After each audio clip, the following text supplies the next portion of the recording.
I thought I'd throw you guys off without the bill on the front. You're like, who's that guy? Who? Who the hell is that, man? What the hell is this? Look, I don't have the bill. Hey, the Blazers beat the Houston Rockets. I mean, what a surprise that is.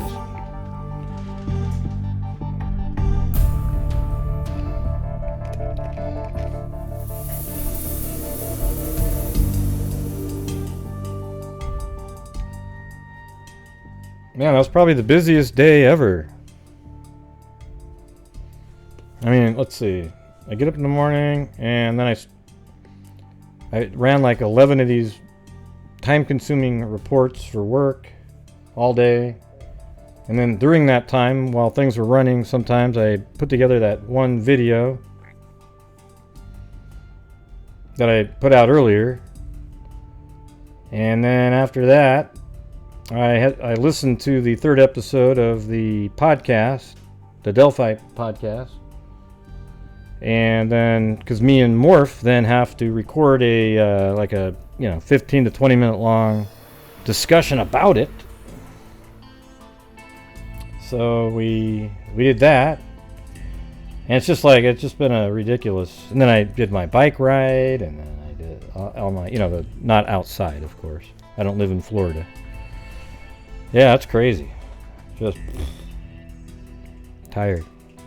What do you guys think of that that video from earlier?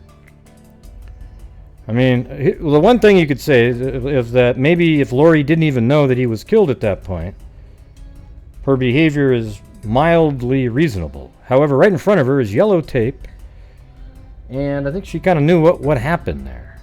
I mean, you don't put yellow tape out unless somebody dies a lot of times, right?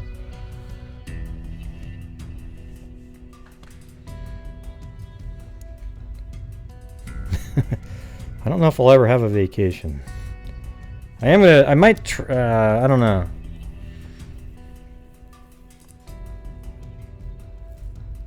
Yeah, she really was. She looked like she really,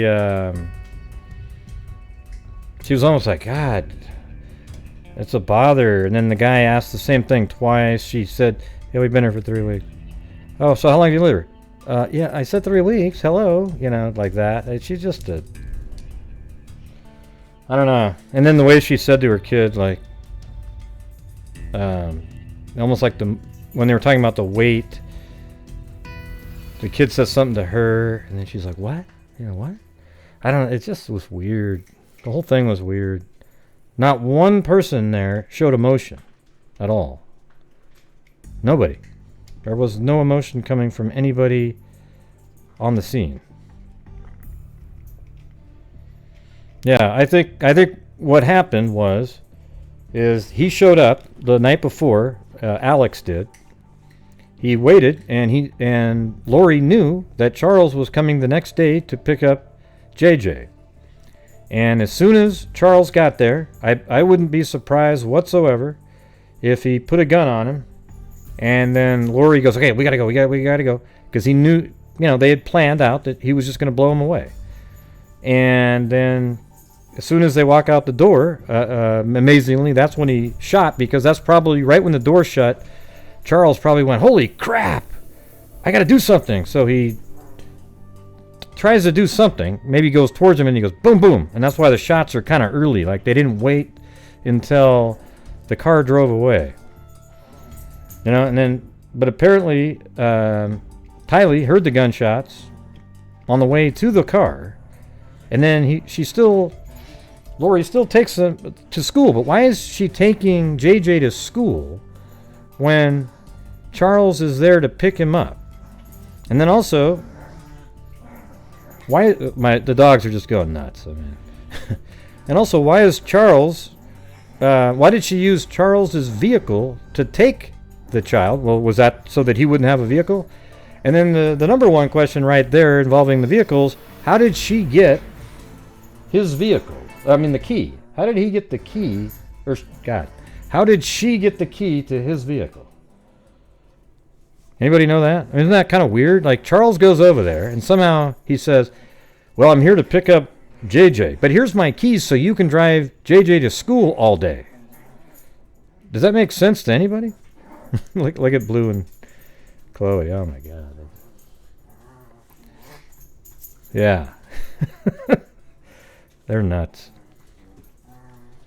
I doubt it. People don't really do that. That's in the movies. Leaving a key in the car. Oh, wow. I'm looking under the blind. You know, what do you call that thing that you flip down to block the sun? And there's always a set of keys in every freaking movie. Now they've decided to put in the movies where you're happy to find it as if it was a miracle. And yet, it's still in every freaking movie. Yeah, I don't think she went to school, actually. I don't think she was in school. I guess she was apparently, quote, homeschooled. You know? It's really bizarre. I know, she did take the rental. That's what we were saying. Why would she take Charles's rental to the school? And then also, how did she get the key to Charles's rental car? And why didn't she just take... Well, here's the thing is, if you look at the driveway, the way that was set up, Charles's car might have been in the left side, right behind her car, which was in the garage. I think the truck was Alex's vehicle. So, you know, she would have probably... She was going to take the kids to school, but obviously that wasn't planned because Charles was going there to pick up... I mean, I don't know why the officer didn't answer any of those questions, ask those questions. Like, hey, Alex, listen. Well, that's weird. You just said a minute ago that he came to pick up JJ. So why was his wife taking JJ to school? And I'd love to see what his answer would have been. Because you said you were going to hang out all day and have fun with, you know. And then it was weird at the end when he was asked, hey, do you like, do you get along with Lori? He goes, oh, yeah, we're going to probably do something later today. Well, there's a dead person in your living room. Is that what you're actually thinking you might do something later today? Yeah. What, are you going to go out and have a nice dinner somewhere? I mean, there's a dead person. You just killed somebody. Yeah. I mean, the whole thing is crazy to me. I want to watch let's just watch the Lori part again. Oh boy. There goes Blue. But someday it'll wear off. I mean, they'll still be able to get along, but they won't play every 2 seconds.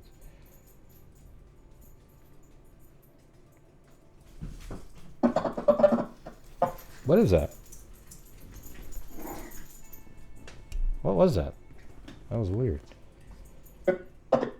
Oh, that was my software program. Wait, let me see something. Oh, you guys can't hear it. Let me fix it.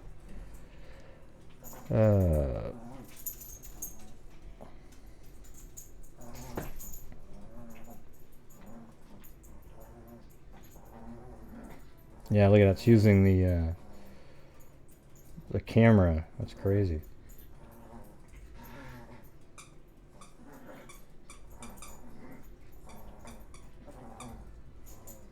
I don't have an engine.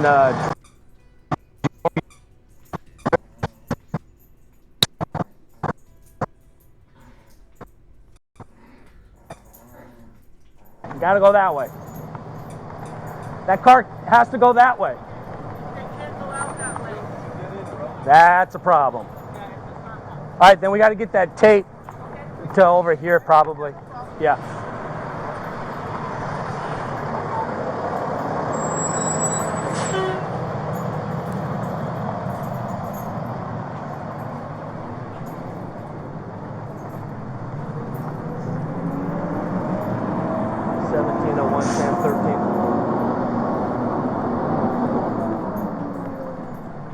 I can get you to come back out here and retape this outer perimeter. People are driving through it here. So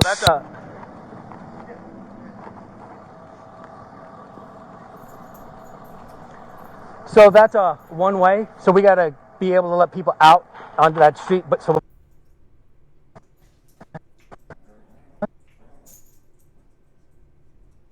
Husband live here or no? No, this is his school. Gotcha. No, he lives in you this. guys are- Separated. Gotcha. Okay. Let me just get your. Do you have a driver's license with you? I can just grab it. Devastated.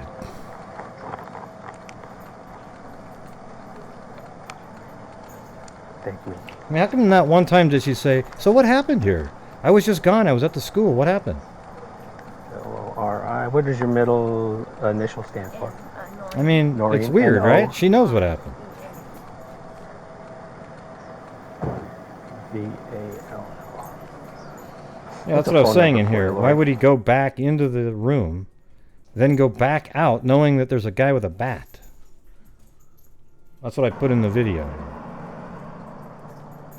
But the problem is during that last live, everybody's typing, so that means you're reading comments, and then you don't read the comments that I was putting on the video. Like these ones right here. Right, yeah, get over it. Gotcha. How long have you guys lived here? I'm sorry?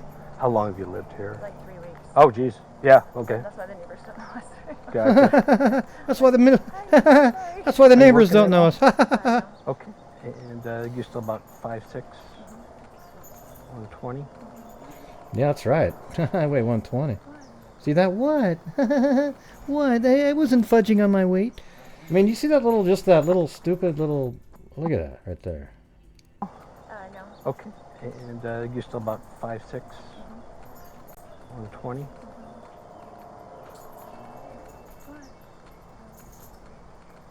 Like, ooh, you're goofy, you know.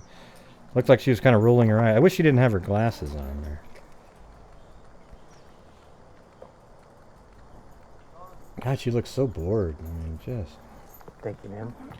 Anyways, Hello, young lady. This Let me is just get weird your to me, information. this How old are you? 16. 16. Okay. And that's mom?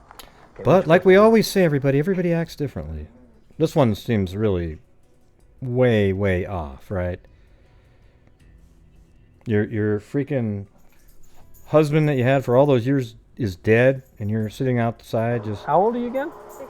16. Do you have a driver's license? I do. It's inside. Nice. So you're a new driver, huh? How do you like that? Well, almost 17. Almost up. So you're an old hat then. Yeah, I drove here from Texas by myself, so I'm pretty used to it by now. Okay. What's your birthday, hon? And you live here with mom? Yeah. Okay. Do you know how tall you are? What do you think you weigh? Probably like 5'1" maybe. Mm-hmm. What do you think you weigh? 160 maybe. Okay. Red or oh, that's brown for sure. Oh, blonde too. You guys, I'm gonna list you as a blonde young lady here. You got, and then blue eyes. Yeah. You have very blue eyes. That's not under debate. Do you have your own phone number? I do. He was being really kind. Here, let's see the. So let's go over the part where he's being interviewed again too. Came. How long? What time did he come to pick up the son? I don't know, 20 minutes ago maybe. What happened today? How did it get to this? I don't know, he was enraged. Well, what's going on? What happened? Oh, he was talking with my sister earlier. No, what happened today though? Like just in the last 20 minutes. He came at me with a bat. Okay. Was he living here or No. visiting? He came to pick up his son. He Okay. came to Is pick the up his son inside? No, my sister took him to school. Well, why Okay, would so it your was just sister you at take the him house? to school? And he came. How long? What time did he come to pick up the son? I don't know, 20 minutes ago maybe. Okay. So you know who he is? Let him in. Yeah. Okay. No, I think they were talking earlier, then she left, and then he got into it with me. Like what? What do you mean? I don't know, he was accusing me of... Come on over here. That truck's gonna be real. See, here's what I think. When he said he was accusing me, and then when he was walking away, the officer said, "Accusing you of what?" He didn't answer. He literally pretended he didn't hear the question, because then he realized, well, I don't really have a good answer for what he was accusing me of, because what he was accusing me of would actually implicate me in what happened to him. So then he changed the whole sort of narrative of what he was going to say after that. Watch. Really loud. What was he accusing you of?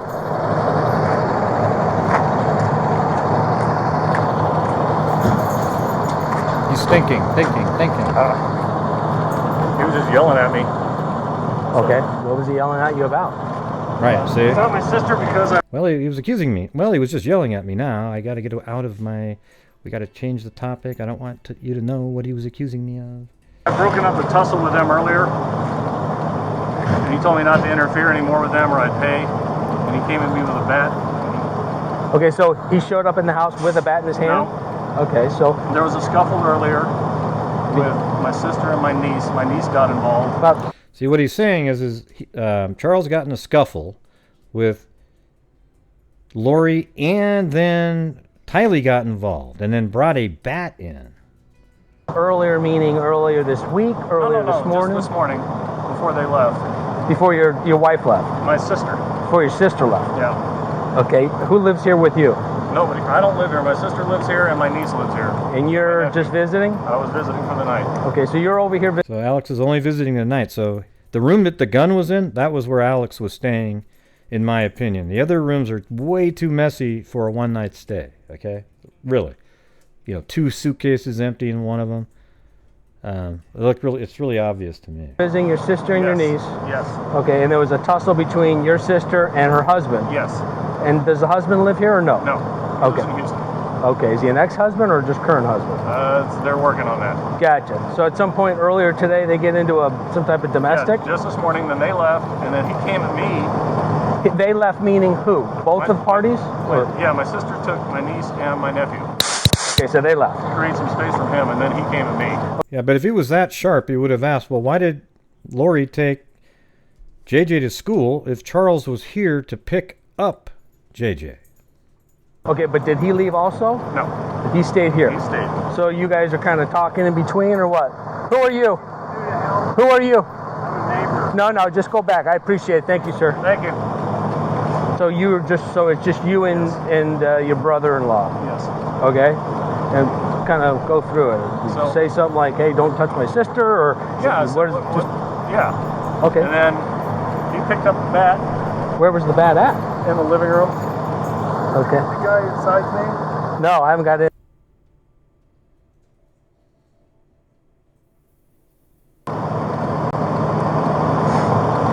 Charles is the husband of the occupants here, but I guess he lives where? Houston. You know his date of birth? No. From Houston? Yeah. Is this vehicle here? How did he get here? Is it here from Texas?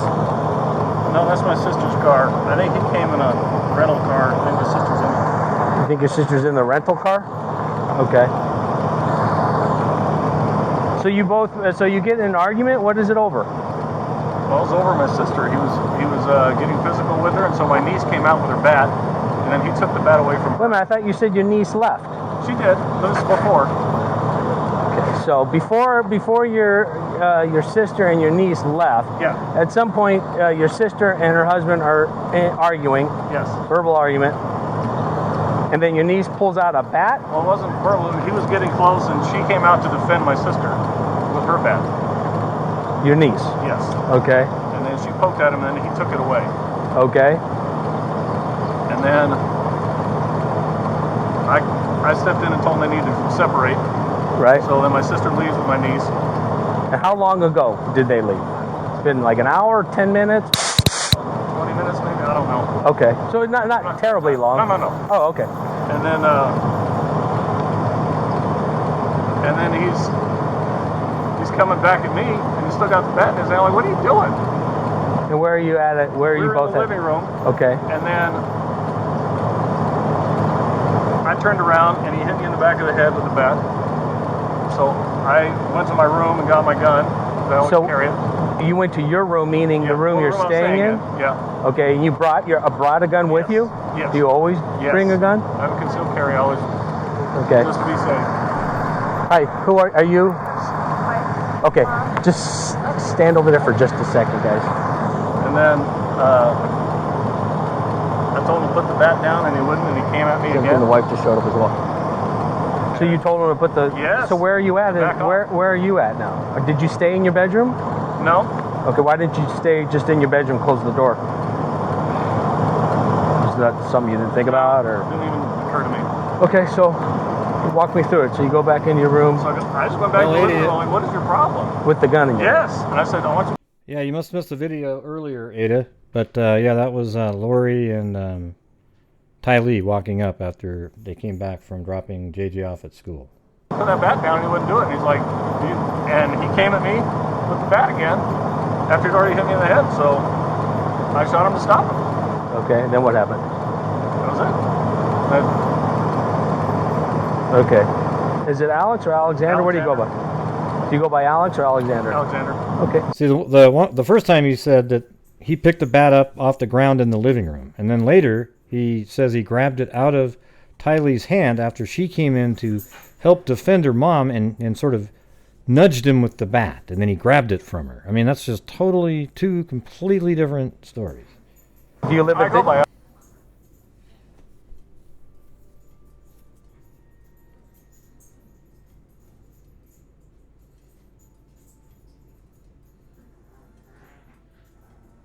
Are you working now? I'm on vacation this week. Well, what do you do for a living? Oh, I drive a truck. Of course you do.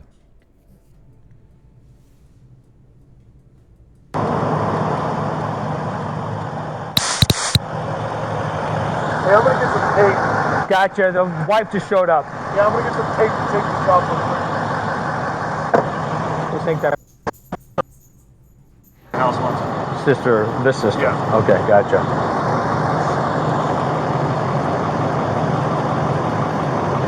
So did you sleep here last night? Yeah. So what time did you about wake up this morning? About 6:30 or so. Normal day this morning, wake up?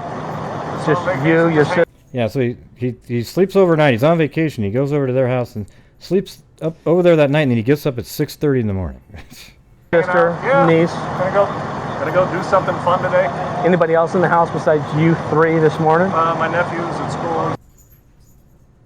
My nephew was at school. Well, why would your how do you know your nephew was at school? He wasn't supposed to be. It was mean- just Yeah. you. See, he says, "Oh, my nephew was at school." Well, why? What do you mean was at school? You knew that they left right at the time you were there. He wasn't at. Yeah, I don't know. It's just. You, your sister, and the kids. Yeah. And then he comes He showed over, up, yeah. and that was about 20, 30 minutes ago, roughly. Roughly. Gotcha. Well, there's ear witnesses because Tylee said she heard gunshots while they were getting into the vehicle, Okay. but not here. She doesn't say it here. She told a family member that. Thank you. I couldn't understand what you were saying. No, I just needed more units because the wife is out front. She doesn't know it's 901. I haven't told her that either. And the child is there too. So that's. Okay. So haven't even talked to her yet. Okay. Well, I'm waiting for CID to get here. Yeah. See what they want to do. So, Okay. So do you? So you only live in Santan Valley. So why is it just easier to just hang out I here? was just here late last night. Sleep the night. Gotcha. Okay. Are you and your sister pretty close? Yeah, we're planning to go do something today. Oh, gotcha. Okay. I mean, look at that. He's like, "You get along with your sister?" Yeah, we're gonna go listen to that. Are you and your sister pretty close? Yeah, we're planning to go do something today. Oh, gotcha. Yeah, we're gonna go do something today. Yeah. Jeez. Gotcha. Okay. Okay, now play this one more time for people who haven't seen. They do actually talk to Lori Vallow here. Okay. So that's And then I'm gonna move one on to way. something So we else. gotta be able to let people out onto that street, but so we gotta move that south tape. Okay. All right. Let me get your information.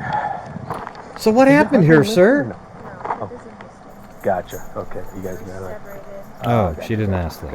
Let me just get your. Do you have a driver's license with you? I can just grab it. Yeah. So, would you mind me telling me what happened here, sir? I was just dropping my kid JJ off at school. Thank you. I guess she's not asking because she already knows the answer. All right. What does your middle initial stand for? Noreen. Noreen. N-O.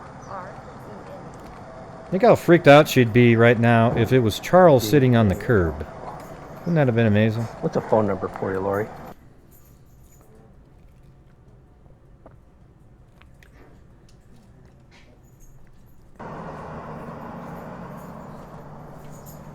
Yeah, she thinks she's like an actress Not type, saying, you This know. is your home. Right, Gotcha. right. Okay. Right, yeah. We just moved in here. Gotcha. How long have you guys lived here? Okay. How long have you lived here? Like 3 weeks. Oh, geez. Yeah. Okay. That's why the neighbors don't know us. Gotcha. Like, hi neighbor, sorry. Are you working at all? No. Okay.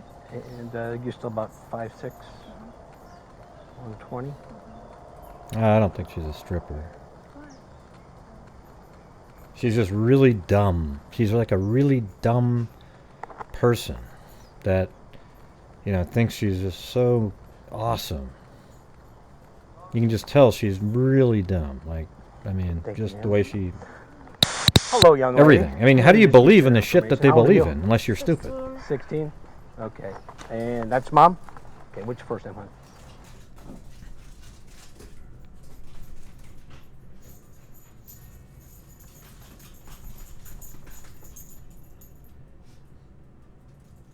Yeah, I know, Antonio. We've been following this the How whole old are you time. again? Yeah. 16. Do you have a driver's license? Have you not been watching my channel? We've covered this You're case a for new a long driver, time. huh? How do you like I've that? talked to almost family 17. members. Almost up. So you're an old hat then. Yeah, I drove here from Texas by myself, so I'm pretty used to it by now. Okay. What's your birthday, hon? This is just some And you live here with mom? new information related to one of the You know deaths. how tall you are? What do you think you weigh? Probably like 5'1" maybe. Mm-hmm. What do you think you weigh? 160 maybe. Okay. Red or oh, that's brown for sure. Oh, blonde too. You guys, I'm gonna list you as a blonde young lady here. You got, and then blue eyes. Yeah. You have very blue eyes. That's not under debate. Do you have your own phone number? I do.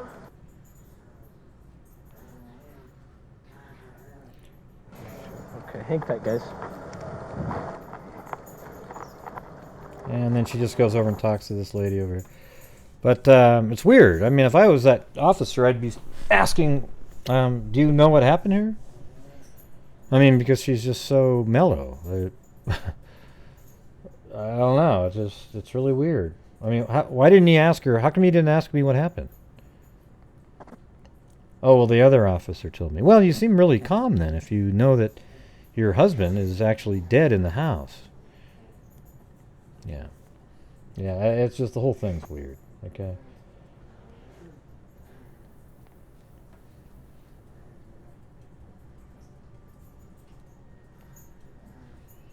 Yeah, there it is. That's Lori Vallow right there, the lady with the sunglasses on. This is the daughter that you just saw outside, Tylee Ryan. This is Alex Cox, the guy that was sitting on the curb. And this is the guy that was killed. He's bald at this point, though, in life. He didn't have the hair on his head. And so he killed him on July 11th. And then Alex Cox here is now dead, too. He died one day after Tammy Daybell here was exhumed after she died in October. And she was the wife of Chad Daybell, who is now married to Lori Vallow, who was married to Charles, who was killed by Lori's brother. Yeah. And then Brandon here on October 2nd was shot at by somebody, and it looks like it was probably Alex because the person was driving Tylee's Jeep, and Tylee hasn't been seen since September 23rd. Okay, so Lori had access to the Jeep and then just said, hey, Alex, you want to drive that Jeep? And went over to Brandon while he was pulling in the garage, shot at him, and missed, and it went into the vehicle. And then these two got divorced after that. And she gave up all of her custody rights to Brandon, and now she's married to a cult member too. So Melanie, the niece of Lori, is now married to a cult member. Lori and Chad are married, and if you look at this down here, these are all people either missing or dead or supposed to be dead. So don't you find that a little strange? Okay, great. And there's more. There's a whole bunch more details in there.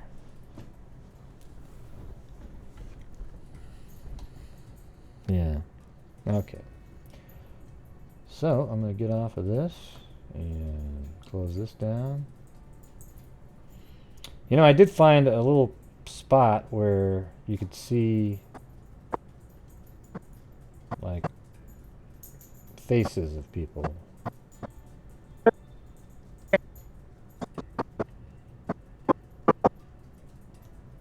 I think I even did a little pop out of that at some point, but I don't even remember where I put that at this point.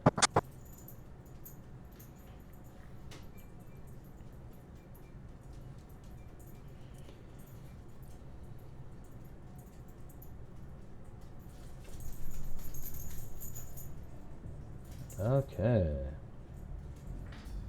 Oh, and I might be setting something up in about a week with in the Cheryl Coker case. I'm gonna interview a few different people at the same time and then play it. Okay, because they actually got a hold of me on Facebook. I mean, I've contacted them a long time ago, and then they got back. They just contacted me randomly.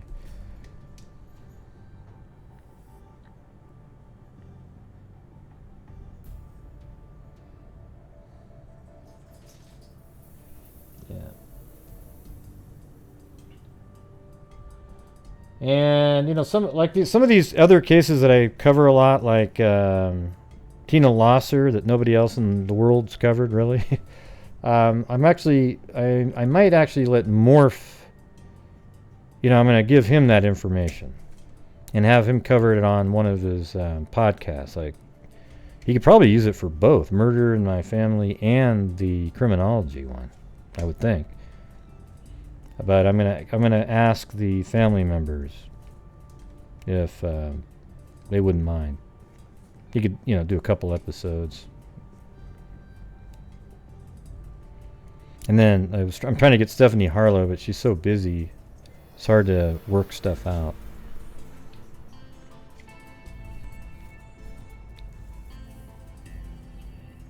Nah, I don't think they're being homeschooled. I don't even think they're alive right now.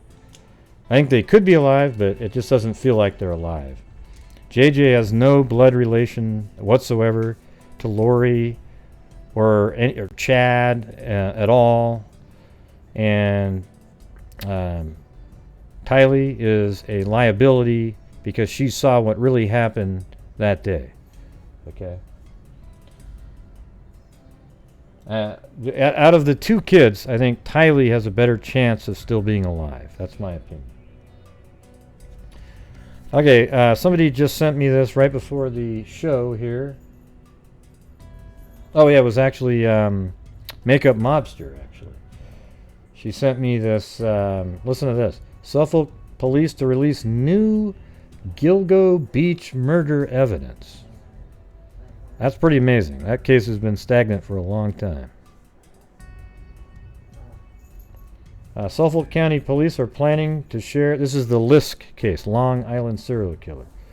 Suffolk County Police are planning to share a previously undisclosed piece of evidence in the unsolved Gilgo Beach murder investigation Thursday, authorities said. Police Commissioner Geraldine Hart will hold a press conference at 1 p.m. Thursday. So let's go get that link. Make sure I have the link and I'll come on, all right?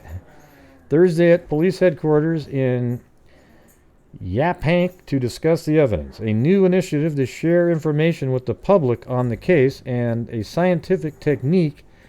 Okay, that's going to be DNA. Now being utilized in the effort to advance the investigation.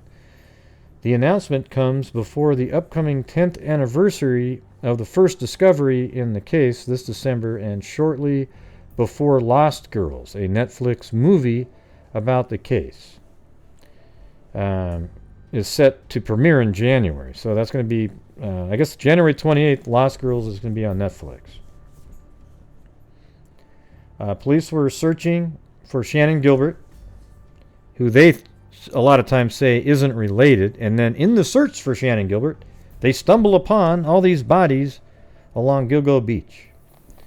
Police were searching for Shannon Gilbert, a New Jersey woman, reported missing in May 2010 from Oak Beach when they discovered 10 sets of human remains, half of whom were also identified as escorts along Ocean Parkway between December 2010 and April 2011. Gilbert was later found dead, but police and medical examiners have suggested she may have drowned in a marsh, although her family insists she was murdered.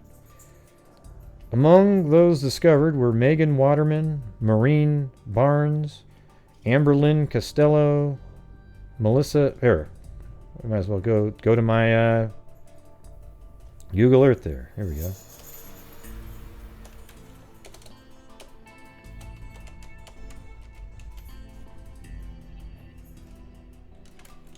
Thanks, Kit Kat. I was wondering. I was like, there's... Oh, look at... What is that? Yeah, I'm going to get a... definitely that's enough for a Kit Kat. I'll be getting one. A dark chocolate. There it is. Ding, ding, ding, ding, ding, ding, ding, ding, ding, ding. Honk if you are proud to be a freak. Yes. Grinning face with smiling eyes. Well, I hope you guys are, because I'm proud to have all of you guys as freaks. What do you think of that?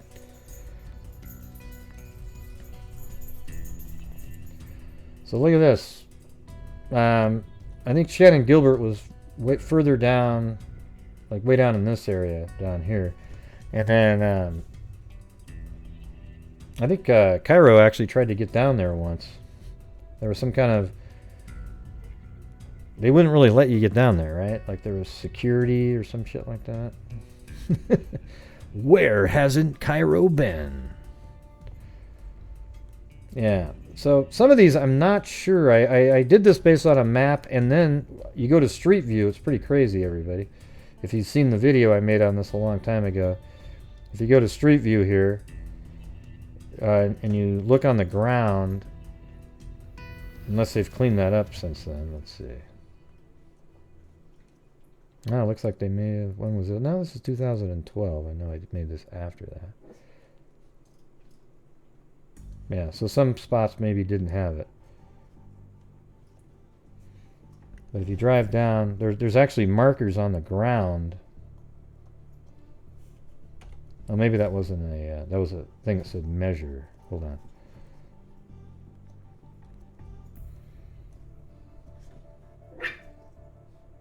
Chloe? Wow, what happened to the ground? Hold on a second.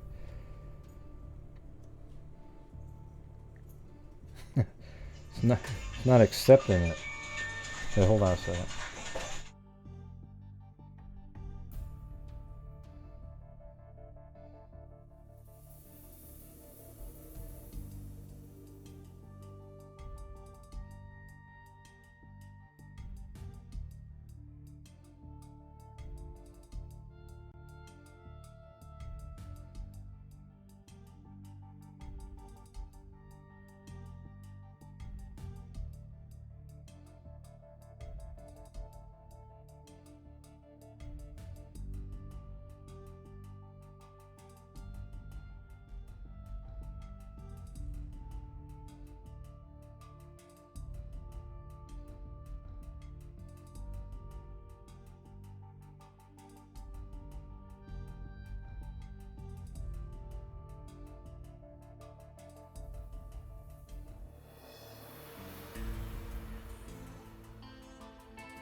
That was weird. That was really just absolutely random right there.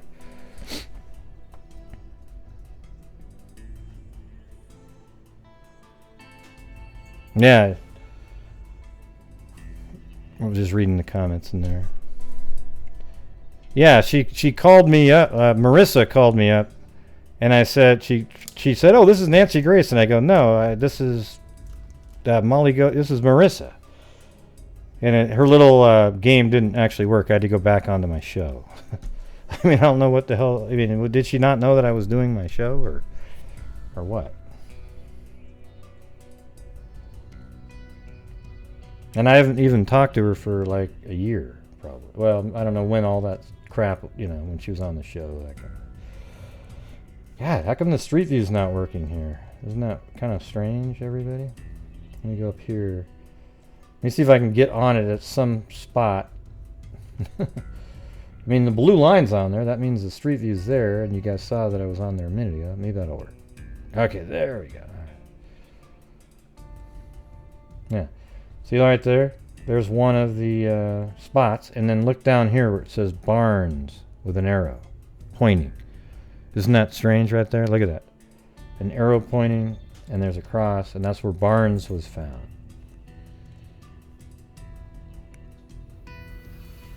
And then here's another one. See? This is Waterman, I believe. See? Boom. Let's see if I can zoom in. Maybe it's somebody else. Well, no, this might be Megan. Well, what's her name? Is it Megan Waterman? I don't know for sure, but isn't that crazy?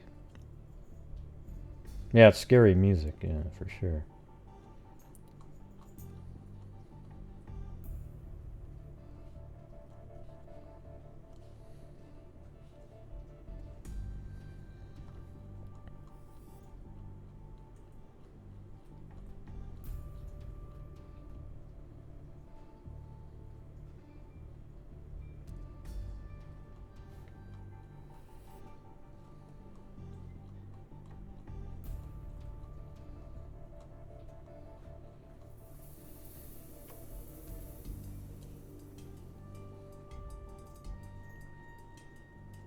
Those ones that say measure were, I was using those for something else. For making the actual animated recording. So here's where another body was found. I can't remember which one. Let's see. No, that's Jessica Taylor.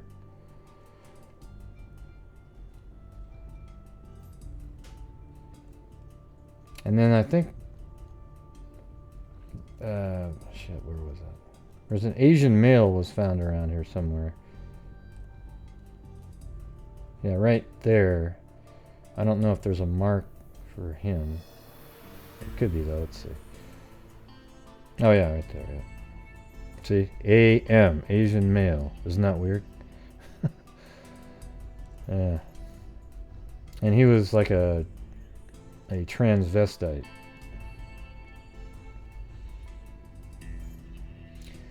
And then there was parts of a mother and a child found, and there's earrings, all kinds of stuff. And that's one of the ones that bothers me the most. I mean, how do you not... They haven't even identified them yet. So, I've been saying for a long time, that's exactly what you need to be doing, LISK. Even though in New York, isn't New York the state that doesn't really do the Parabon stuff?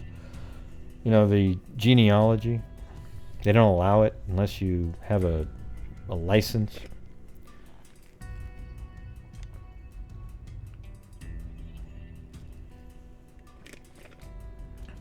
Yeah. Figured they're still there. Hey, thank you, Juju Misery. Yeah, I don't really understand what the prank was going to be, but... Well, her Nancy Grace wasn't really... It didn't sound like Nancy Grace. I mean, she's usually pretty good at, like, imitating people, but that was terrible, all right?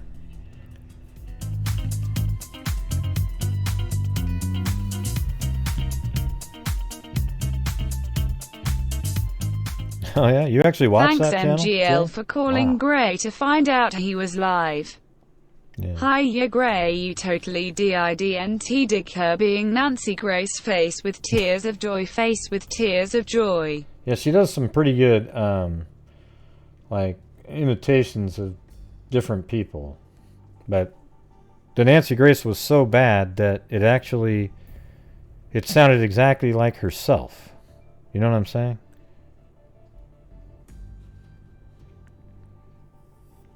Uh-oh. Perplex typed in correct. Oh boy. Wow, you can't use the word correct on this channel. If you do, you gotta use the icon that I've given out.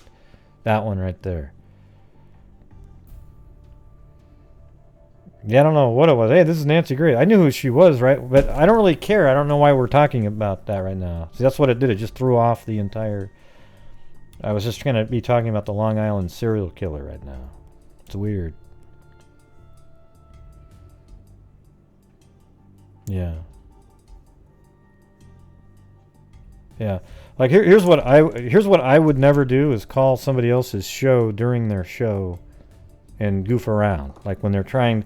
See, that show's different because it's like a variety. I might actually have done it on her show because her show's not really. There's no organization to it. It's just sort of freewheeling. Everybody's talking and chatting, where I'm actually trying to go through things. You get the difference there.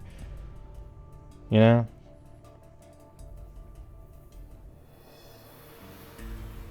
Gray, you're so grumpy. I mean, I don't dislike her or anything like that. I'm just saying, I thought maybe it was like an emergency because nobody's calling me this time of night, you know.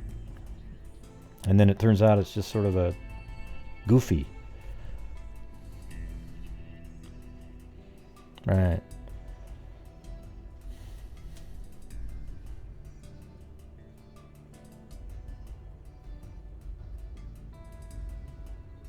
So now I don't even know what the hell I was talking about. I was LISK. Was I reading the... Oh yeah, I was reading an article. Okay.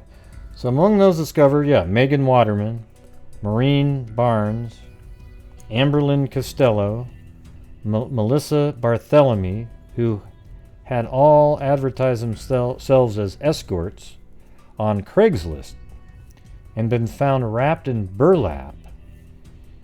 The head, hands, and forearms of Jessica Taylor were mutilated. Body was found in Manorville in 2003. An unidentified woman, dubbed Fire Island Jane Doe, whose legs washed up on Blue Point Beach in 1996, and whose skull was discovered on Ocean Parkway. Another unidentified woman, dubbed Jane Doe number 6. See, they should have easily been going and getting all the, DNA samples sent into Parabon or DNA Doe Project. Anybody. Hey, thanks, Ace B.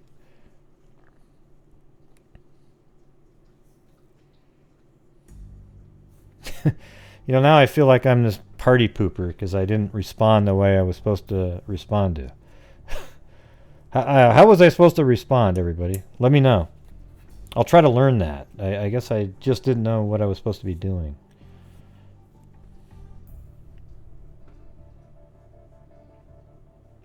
I'll just wait here until you guys give me good answers.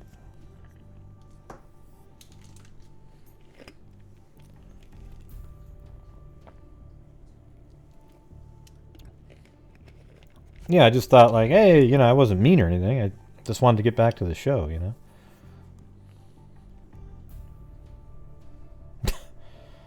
Yeah.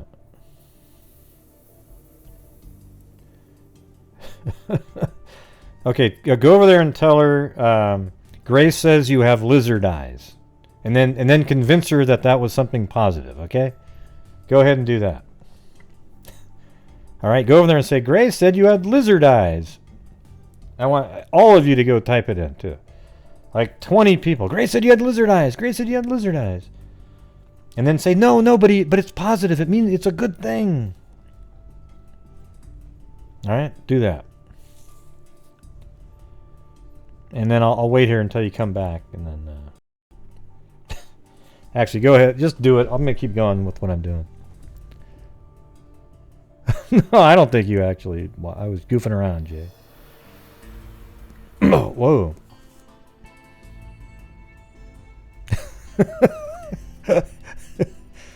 Oh, yeah. Yeah, no, I'm just goofing around, Jay. I don't really care. I mean, I do. I've gone over there and watched. Whoa, god damn it, I forgot that was...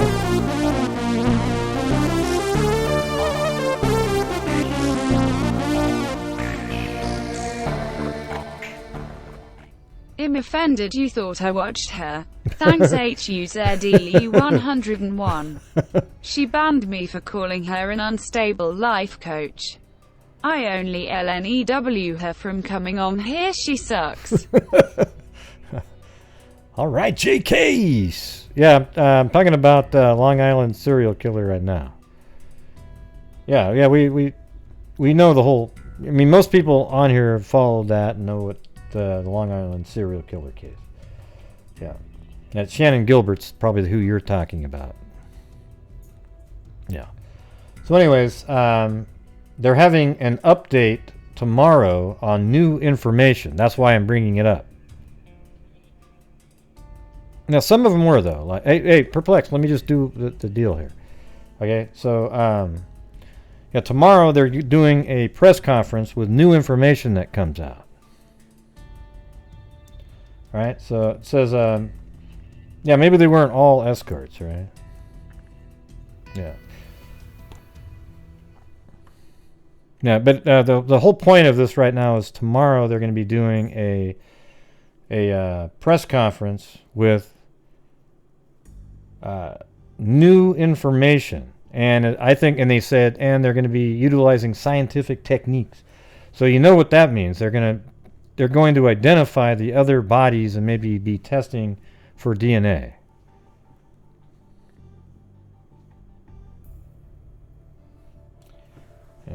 Yeah, we know that, though, Perplex. You're like telling stuff that everybody knows already. Yeah, it's totally different. It was on IDTV. It was from, what the hell was it? Through Web Sleuths. You remember that? Yeah. So I definitely think tomorrow DNA is going to be part of that. They did find part of one of the women's body on Gilgo Beach in Manorville, though. Like, she had parts of her body there and parts over there. I mean, it's pretty crazy shit. But you'd think that they would have everybody identified now, given the fact that they have so much DNA out there. I mean, every one of these has a body and bones. So, I mean, they know most of them, but it's weird that there's so many of them that are still unidentified.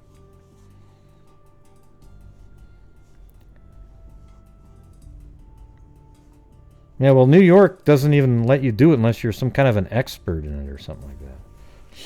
So anyways, let's go back over this again. It says, among those discovered were Megan Waterman, Maureen Brainerd Barnes, Amber Lynn Costello, Melissa Bartholomew, who had all advertised themselves as escorts on Craigslist and have been found wrapped in burlap. The head, hands, and forearm of Jessica Taylor, whose mutilated body was found in Manorville in 2003, an unidentified woman dubbed Fire Island Jane Doe, whose legs washed up on Blue Point Beach in 1996, and whose skull was discovered on Ocean Parkway. Another unidentified woman dubbed Jane Doe number 6, whose head, hands, and right foot were matched with another torso in Manorville, a young Asian male, and the remains of another unidentified woman nicknamed Jane Doe 3 until recently, who was matched through DNA to a young infant known as Baby Doe. Well, that wasn't that recently. They've had that match for a long time.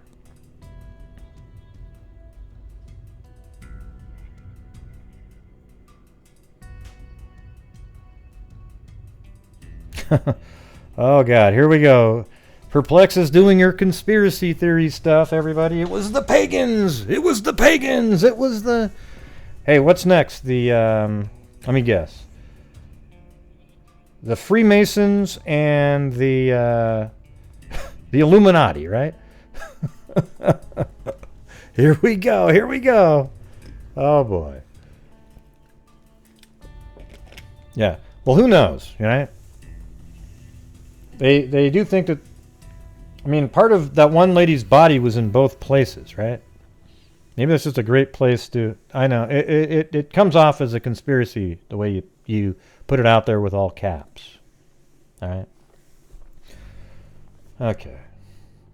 I mean, go do a show on it. All right? Do a whole show on it. I'm just doing it based on, you know, what the law enforcement's going to be putting out. That's what I'll be doing it on.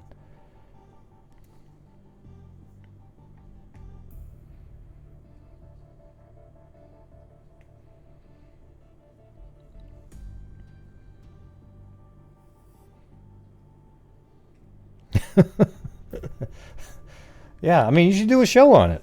Perplex, I'll come watch, see what you're going to say on it. I'm not going to go do... Well, you know, nobody really knows, though. You know? It could be a different killer. I mean, I think there's probably...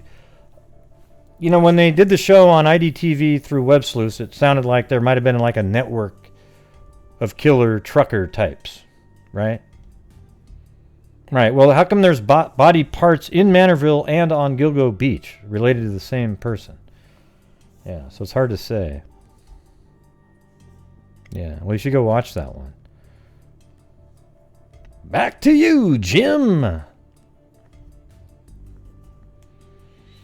Yeah, but do a show on that, how they're different, and I'll come check it out, right?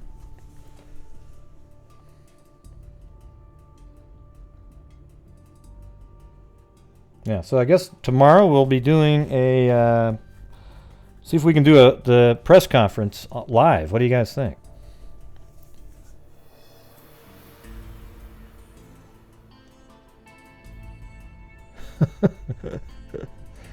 Yeah, I mean, I like Perplex. I always go over there, and like I go to her show, and when I'm just sort of done doing my show and I'm just chilling out, or Makeup Mobster. Those are like the only two that I just sort of veg out, and, you know. Yeah, I think must be 1 p.m. Eastern time. I mean, this article's, I mean, that's the East Coast, and it says 1 p.m., right? So I'm pretty sure that would be Eastern time.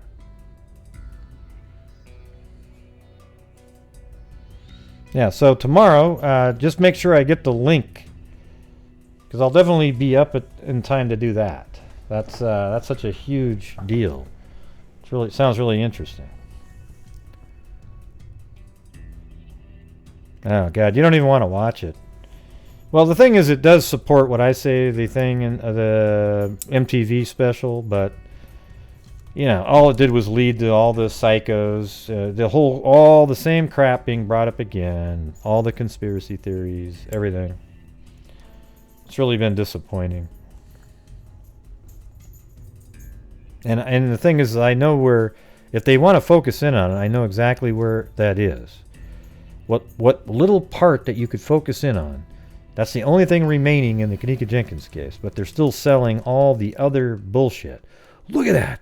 The shadows aren't working! It must be edited! Oh, get the hell out of here. My God. Unless they're walking exactly the same, in the exact spot, and, you know, you don't even know. It's just wild. Drives me nuts.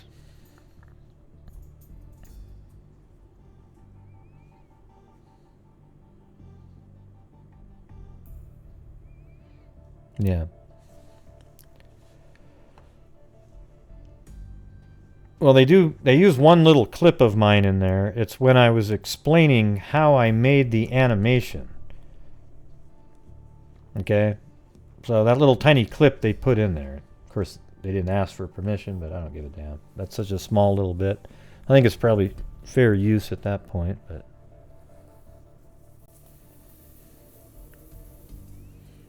yeah, I was expecting them to absolutely cave to the, you know, just sort of their audience, I guess.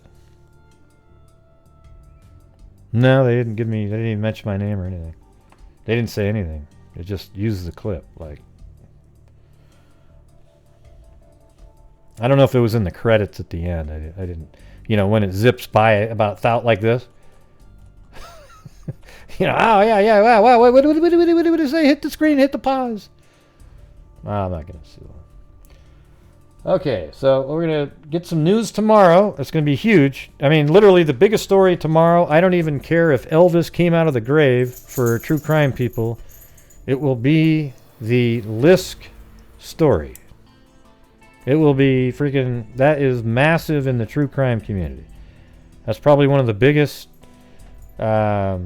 It's one that almost everybody in true crime has heard about, talked about, you know, looked at on TV, something like that. It's really big.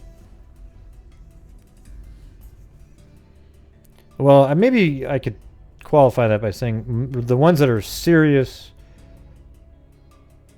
you know, like really into true crime, because some people still haven't really heard of it, and that it's kind of a fringe case, because it hasn't been covered that much lately, but it's a pretty big deal. Yeah, they should have given me some credit, but I'm not gonna. I don't have time to do any of that shit. Okay, but at the end of the month, everybody, it's looking good. We're making good momentum towards this month. Our channel You know, even though we made the one at the beginning of the month, which is really a little bit of last month, but we made it bigger than it was going to be. So this month and at the end of the month, because we're going to switch over to the end of the months, we're going to try to be donated $1,000 for the channel. Okay, the next 500 though at the end of the month is going to go to the DNA Doe project.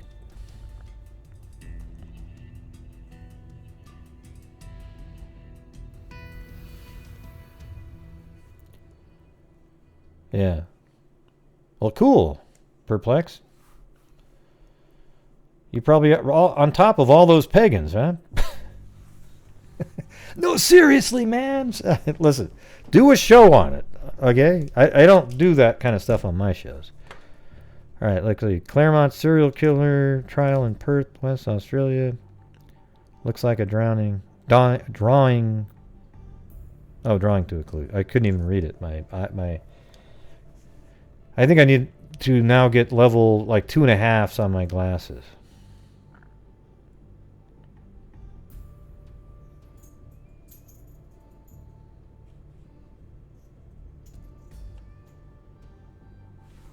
All right, moving on to the next story, everybody. So here we go. Oh yeah, this is, let's see.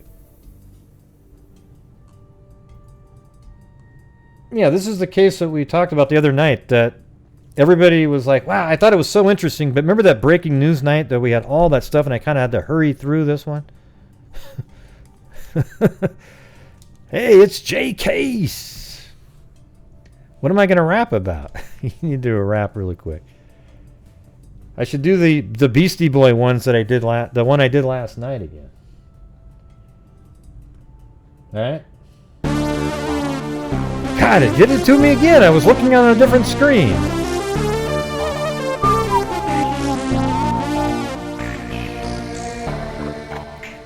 Yeah, I know you don't care if I believe you. You need to do or not. a rap real quick, lols. I don't have any reason to believe you or not believe you at this point. People can say whatever they want. I need absolute proof. Okay, so here we go.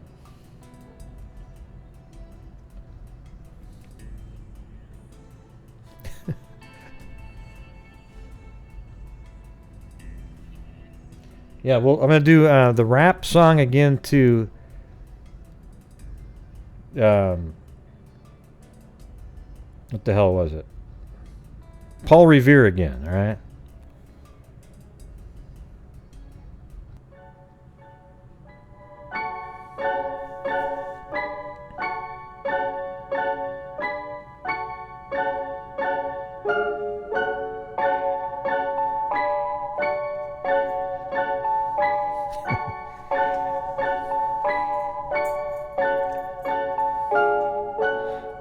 Story that I got to tell about 3 bad brothers you know so well. It started way back in history with that rock MCA and me, Mike D. But had a little horse, his name was Paul Revere. To me and my horsey and a quart of beer, riding across the land, kicking up sand. Sheriff posse's on my tail cause I'm in demand. One lonely beastie I be, while I by myself without nobody. The sun was beating down on my baseball hat. The air was getting hot, the beer was getting flat.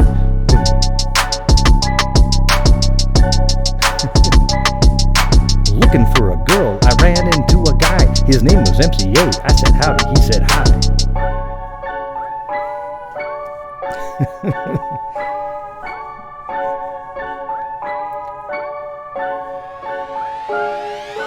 I'm on the run, the cop got my gun, and right about now it's time to have some fun. The King Ad Rock, that is my name, and I know the flash spot where they got the champagne. So we rode for 6 hours and we hit the spot.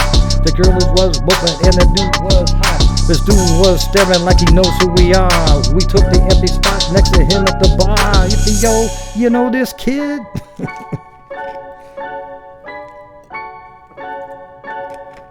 I just mixed up whatever the hell I was going to do. I didn't try to do it in order.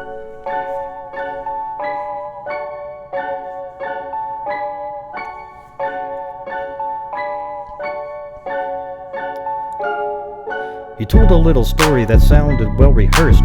4 days on the run and that he's dying of thirst. The brew was in my hand and he was on my tip. His voice was hoarse, his throat was dry. He asked me for a sip. He said, can I get some? I said, you can't get none. He had a chance to run. He pulled out a shotgun. Quick on the draw. I thought I'd be dead. He put the gun to my head and this is what he said. My name's MCA. I got a license to kill. Anyways, there you go, everybody. For $50, I'll do a rap.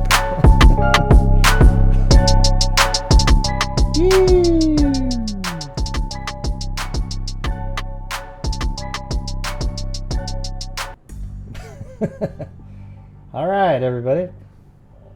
There you go, huh? Why not, huh?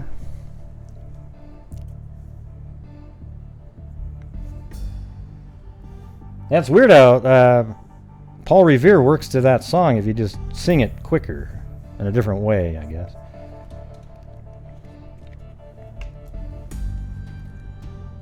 And look at that. The crazy serial killer that I wanted to cover again gets absolutely upstaged again. Yeah.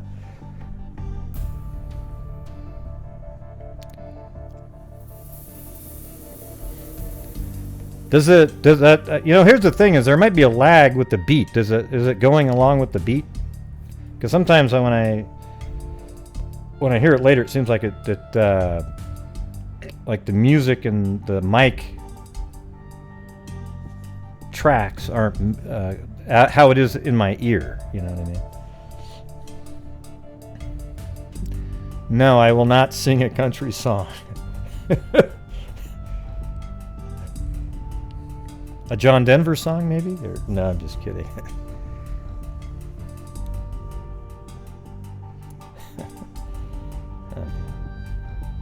No, forget it. I'm not doing it. Yeah, the viewers dropped about 15 on that one now. Holy shit, this guy's rapping. I'm out of here.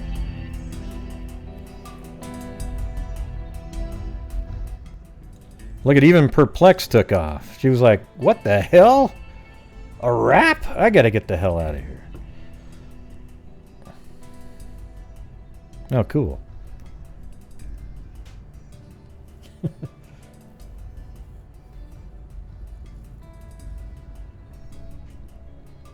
Yeah, the Carpenters, yeah. Carpenters, Jim Croce, Paul Simon.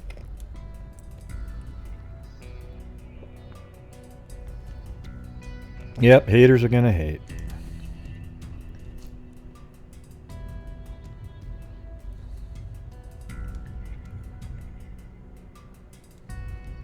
I should make that one of my intros.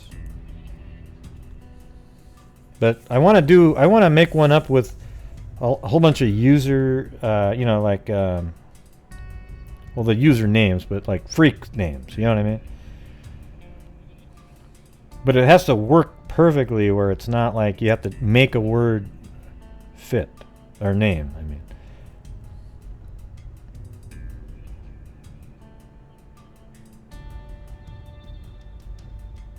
Oh, I don't think you upset her.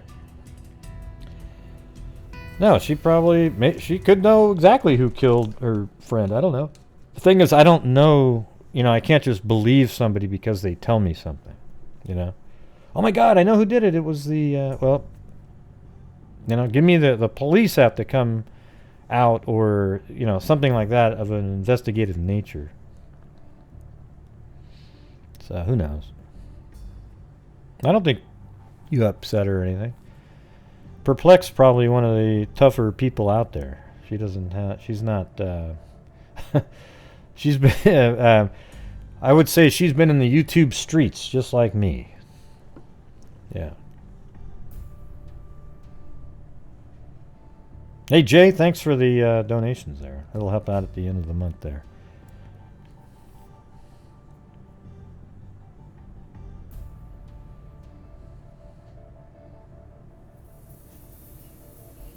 Yeah, I mean, you know, we do make assumptions on here sometimes, but they're always based on really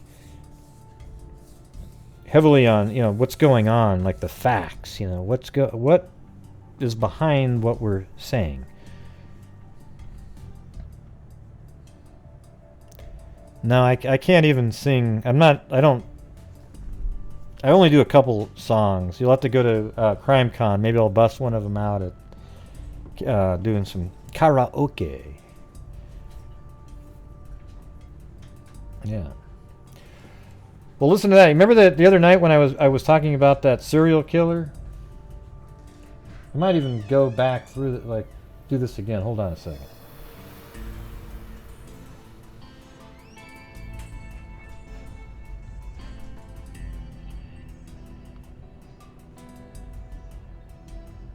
Yeah, Bruce Lindahl. This guy. Right. So he actually died. He killed himself accidentally during one of his rampages. Like when he was killing this one guy, he died. And here's the actual story right here. Two die in struggle. And this is just a random story. They didn't know he was a serial killer or anything at the time. And here's another thing too. He raped a woman, and then he was going to go on trial for raping that woman, but then that woman disappeared. So he never went on trial for her. One of two men found dead in a Naperville apartment this weekend apparently stabbed the other to death with a 6-inch kitchen knife, but apparently severed an artery in his own leg during the struggle and bled to death, police said Sunday. Lieutenant John Ripsky of the Naperville Police said that it appeared that Bruce Lindahl, 28 of 1023 Sulzberg Avenue, Aurora, killed Charles Huber, 18.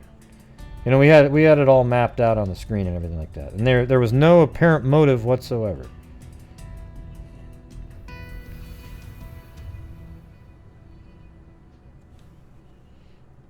Okay, so anyways, I'm not going to go back through all of this, but here's an article from today. The case of Pamela Moore's murder went cold for decades, then genetic sleuthing by Parabon helped crack it. And it was actually C.C. Moore, just like I was thinking.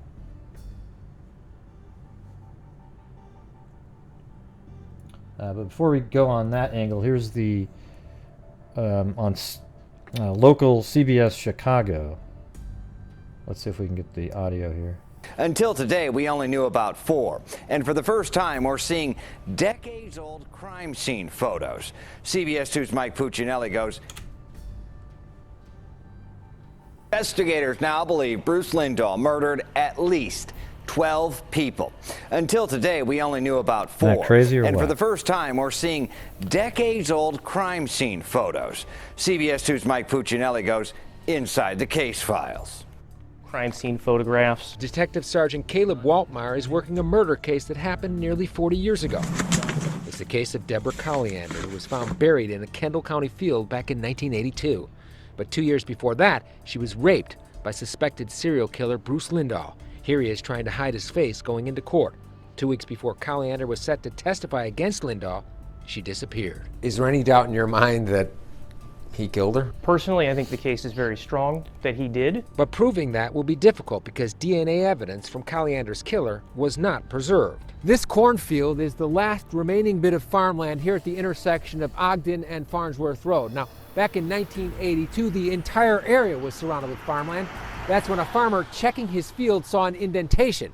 He pulled out a spade, started digging, and found the remains of Deborah Colliander. And that's the one while DNA is lacking in the Colliander case, Lisle police had DNA from the sexual assault and murder of 16-year-old Pamela Maurer.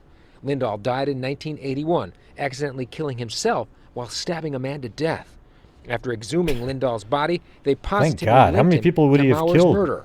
He was and now, young. They're certain he left behind many more victims. I would say up to 9, wouldn't you agree? Up to 12. Up to 12. Up to 12. These men are Lisle Police Department investigators who solved the Maurer murder. You'll see the stars. These are where he lived. In the past 3 months, they compiled this map showing where unsolved rapes and murders happened.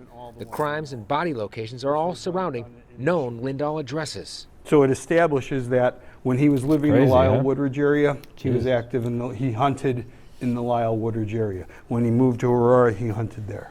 Now, after providing some closure for the family of a 16-year-old, they're determined to do the same for the loved ones of other victims. There's still a lot of work left to be done. We know the monster, and now we have to find out who else was a victim of this monster. Mike Puccinelli, CBS 2 News. And tips have been flooding in since Lindahl was identified as Mauer's killer on Monday. But police want to still hear from you if you have any information about Lindahl or possible victims. Meantime, a suburban couple reveals what it was like to grow up with Bruce Lindahl. They say he gave them the creeps, and that's not all. It's on our website, cbschicago.com. Crazy, huh? Another serial killer out there that is dead now, but nobody knew about. It's like it's crazy. And now they're linking up all these old cases to the guy. And I mean, I hope it's not one of those scenarios where they're like, "Wow, what a great scapegoat to clear some of these old cases." Much like that one guy. What's his name? The serial killer that killed thousands of people, but really only about. Well, when I say only, but nowhere near that number. Yeah, Henry Lee Lucas, the catch-all serial killer. If you can't find the killer, just claim, give Lucas a heads up, and he'll fill you in on the gaps, and you can blame it on him. You get your buffering? What for?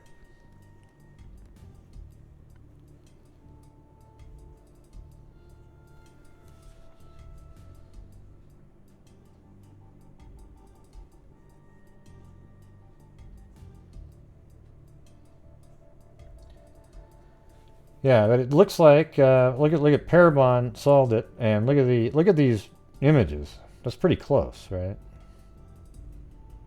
Of course, there's no color on it. Moore's team used the DNA to reverse engineer Lindahl's family tree. Now, just like they do every single time. It's amazing. So. Cece Moore has a really great, she's building a pretty good resume there in the solving these cases. DNA Doe Project is sort of like the equivalent of identifying people, and they also help solve crimes the same way. They're more of a, they need more help though, financially, from donations than anybody else. So, you know, like Parabon makes a ton of money on what they do.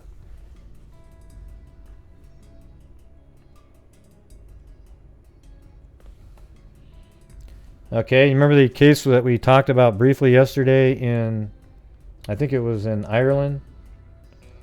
Human remains are those of missing something County Louth teenager. So this kid right here, having let's see, what is that saying? What's Gardaí? I don't even know what that means. Have confirmed human remains found in Dublin are those of 17-year-old Keane Mulready Woods, who went missing from his home in County Louth on Sunday. Senior investigators at Drogheda Garda station confirmed tonight that the remains discovered on a road in Coolock last Monday night are those of the teenager from Beechwood Drive, Drogheda. They also say it's important to remember that the victim in the case is a child. Gardaí, maybe that's like the police, believe the murder is related to ongoing feud between two Drogheda criminal gangs, which has now cost 3 lives. Keane's body was dismembered as those involved sought to leave his remains at various locations in Dublin and Louth. The discovery of the limbs on Monday night in Coolock sparked an intensive Garda investigation into organized crime, feuding gangs, and murder. Speaking this evening, Deputy Garda Commissioner Policing and Security John Toomey said, and man, this is like, I'd rather just get to what's going on. All these little Gardia, I don't even know how to pronounce that shit. Maybe they're just, oh, that's what it is, Irish police, okay. But some of them have like the, you know, And Guardia Siochana is determined to bring those behind this shocking crime to justice. They're searching the clothing of Keene that he was wearing, and tonight issued photographs of a similar coat, cap, and tracksuit bottoms. That's crazy. They just absolutely... Hold on a second.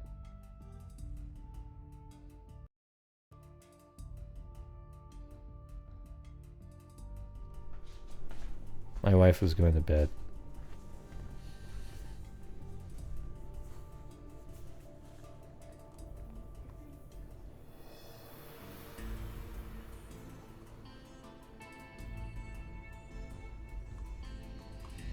Yeah, it's just so brutal. I mean, you chop somebody up into little bits and put parts all around. It's just, yeah. Crazy. Crazy times, crazy times.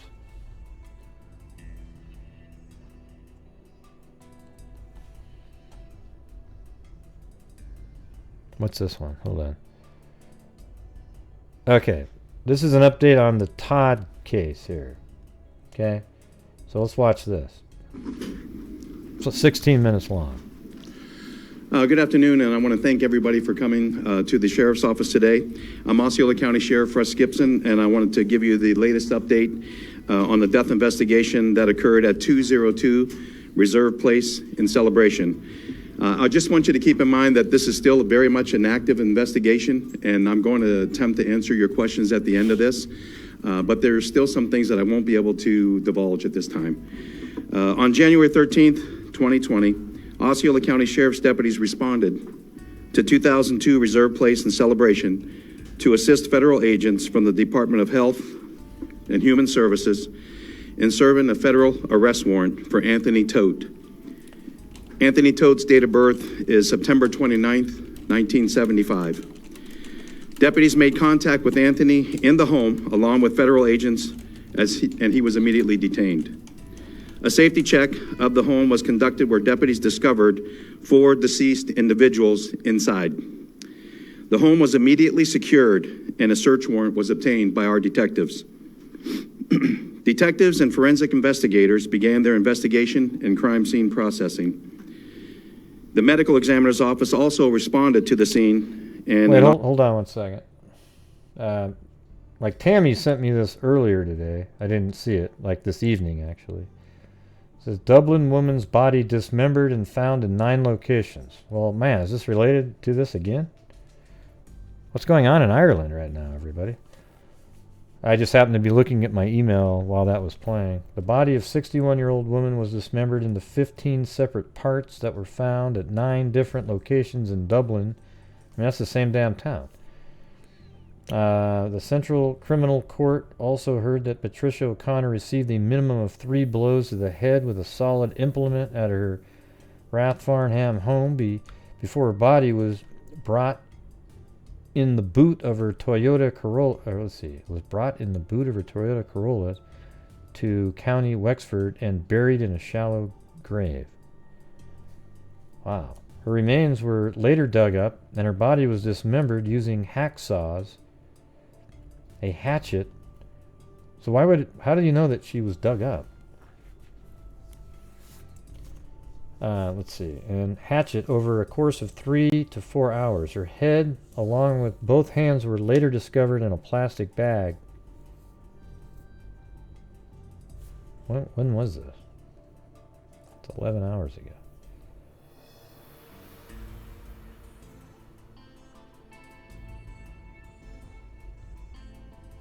God, she was found in 9 locations.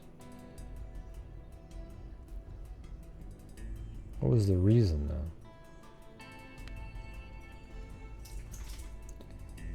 Miss Green told the police that there had been a dispute in the downstairs bathroom during which Mrs. O'Connor hit him with a hurley stick, and he hit her back a few times before she fell on the ground. Counsel said Miss Green further told the police that he put Mrs. Connor's body in the boot of her Toyota Corolla and drove up the Dublin Mountains, adding he had acted alone at all times and no one in the family was aware of what he had done. God. So this is the guy that I'm talking about. He killed her, and then he went back out and then he chopped her up into bits to hide her body in different places. So yeah, those are the kind of people you just put into prison for the rest of their lives, right?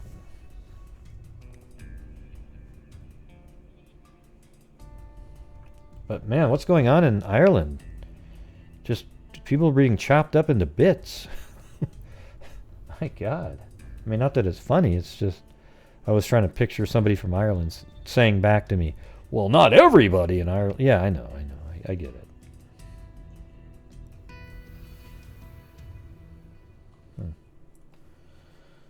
Okay, back to the video.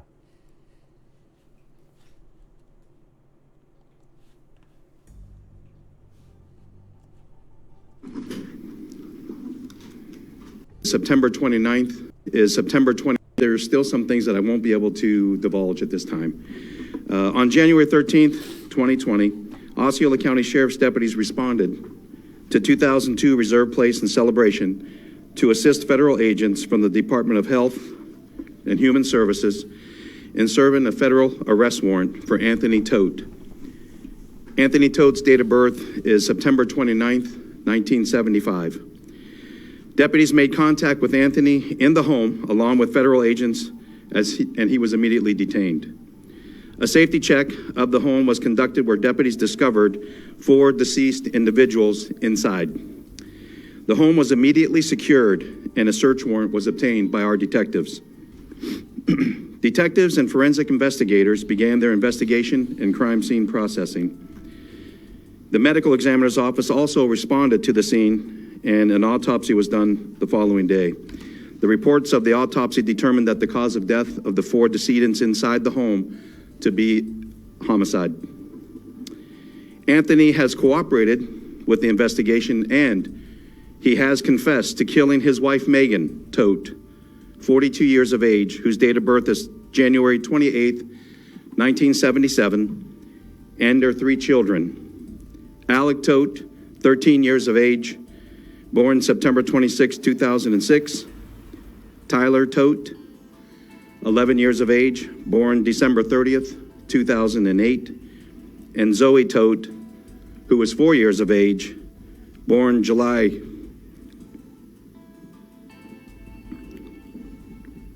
23rd, 2015. Anthony also killed their family dog, Breezy.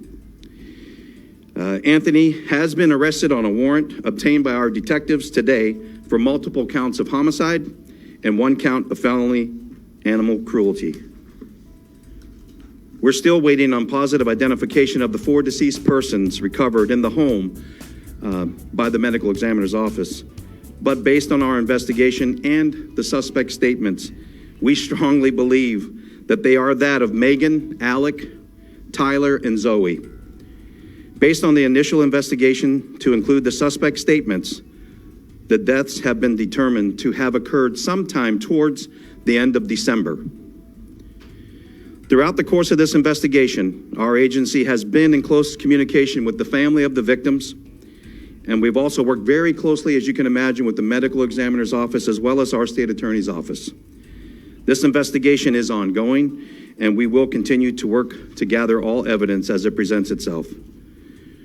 I can tell you on December 29th, 2019, our office received a request by a family member of Anthony Toth, who resides outside the state of Florida, to check the well-being of the Toth family because she had been told that they all had the flu and she had not heard from them in 2 days. Deputies did respond to the home, check the home and the area, but they were not successful in their attempts to contact anyone inside the home and did not observe anything suspicious. On January 9th, 2020, the Sheriff's Office was contacted by federal agents concerning an investigation that they were conducting involving Anthony Toth. Deputies from that point made... Yeah, I get the humor there, Tammy. I get it. Yep. Because people always, whenever there's an animal that dies, they elevate it above any human being killed. So that's the joke she was making there. She did qualify it with the dark humor label. Made several attempts to make contact with Anthony and the family over this past weekend with negative results. While deputies were at the home and after thoroughly checking the property, there was no answer, and again, nothing suspicious noted at the home. As Sheriff of Osceola County, it brings me great sadness to report, such a tragedy. And we grieve along with the victim's family and friends, along with the community, for this tragic loss of innocent lives. Myself, I cannot understand what would cause a person to commit such evil and horrendous acts. But I can say that if there's any one person or any family out there that's going through a crisis or a difficult situation, there's help out there for you. Organizations and an entire community such as ours that would do anything necessary to help to prevent any sort of tragedy such as this one. There's so many people and organizations ready to help, such as the National Hope Line Network at 1-800-442-4673, or the crisis text line at 741-741. I just want to thank our deputies, our detectives, crime scene investigators, communication officers, and anyone else who had anything to do with this investigation up until this point to preserve and collect all the evidence required. Thank you. I also want to thank the residents of Celebration for their understanding with some street closures. There was a little bit of inconvenience for them, but under the circumstances, we thank you for being patient and being there for us when we needed you the most. I'd also like to thank the members of the media who covered this tragic case with dignity and professionalism, understanding that sometimes certain parts of the investigation, there are times when we can't release certain information. We need to preserve the integrity of the investigation and the case as it stands. And we want to work very hard to put as good a case together as we possibly can. So with that, I'm happy to take any questions. You said that your deputies went there on December 29th at the request of the family to check on the Toths. Do you believe that Megan and the kids were already killed by then or dead by then? Well, according to our investigation, what it means is according that to his statements, those it was text sometime messages towards were the end of December that created he by him. said that he had killed his family. So there's a possibility of that. Yes, ma'am. Why did your deputies not go back after December 29th until you received the request from the feds on January 9th? Well, the question is, why didn't we go back after December 29th to check on the family? And this was a request from a family member who believed that the family may have the flu. We go there to check that. We did not notice anything suspicious. It's not uncommon for us not to go back out to the house a second time, a third time, if we don't hear back from the family. Everything is, of course, a part of a record, and we want to make sure that they're safe and secure. But if there's nothing noted suspicious, there wouldn't be a reason to go back to the house to check on somebody that may, have the flu, or they just haven't heard from them in a couple days. Are you aware that Mr. Toth answered the door during that well-being check, or nobody answered? I'm sorry, Stephanie? During that well-being check, it was Mr. Toth who answered the door? During the well-being check in December, no one answered the door. The deputy walked around the house, checked with neighbors. The blinds of the home was closed, and so nothing suspicious was noted, and therefore, they didn't enter the home, obviously. Yes, sir. Sir, has he done the investigation? Has he given any reason why he may have done this?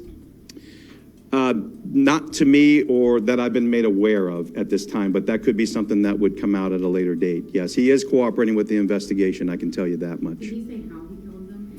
No, he did not say how he killed him to me. I'm sure like I said, he's cooperating with the investigation. The manner of death, of course, is a homicide. The cause of death will be determined after this investigation. Where were the bodies found?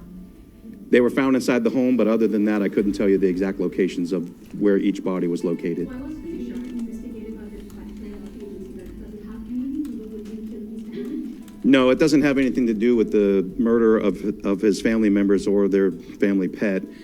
He was being investigated for an unknown reason to me while I stand here in front of you today, but he was being investigated by the local authorities in Connecticut, talking about the FBI or the health department up there for the federal agency. It wasn't something that was occurring here in Florida. It was something that was occurring up there in Connecticut. Yeah, probably insurance fraud. I don't know if he said he was sorry or if he apologized. I just know that I was told that he is cooperating with the investigation. Apologize.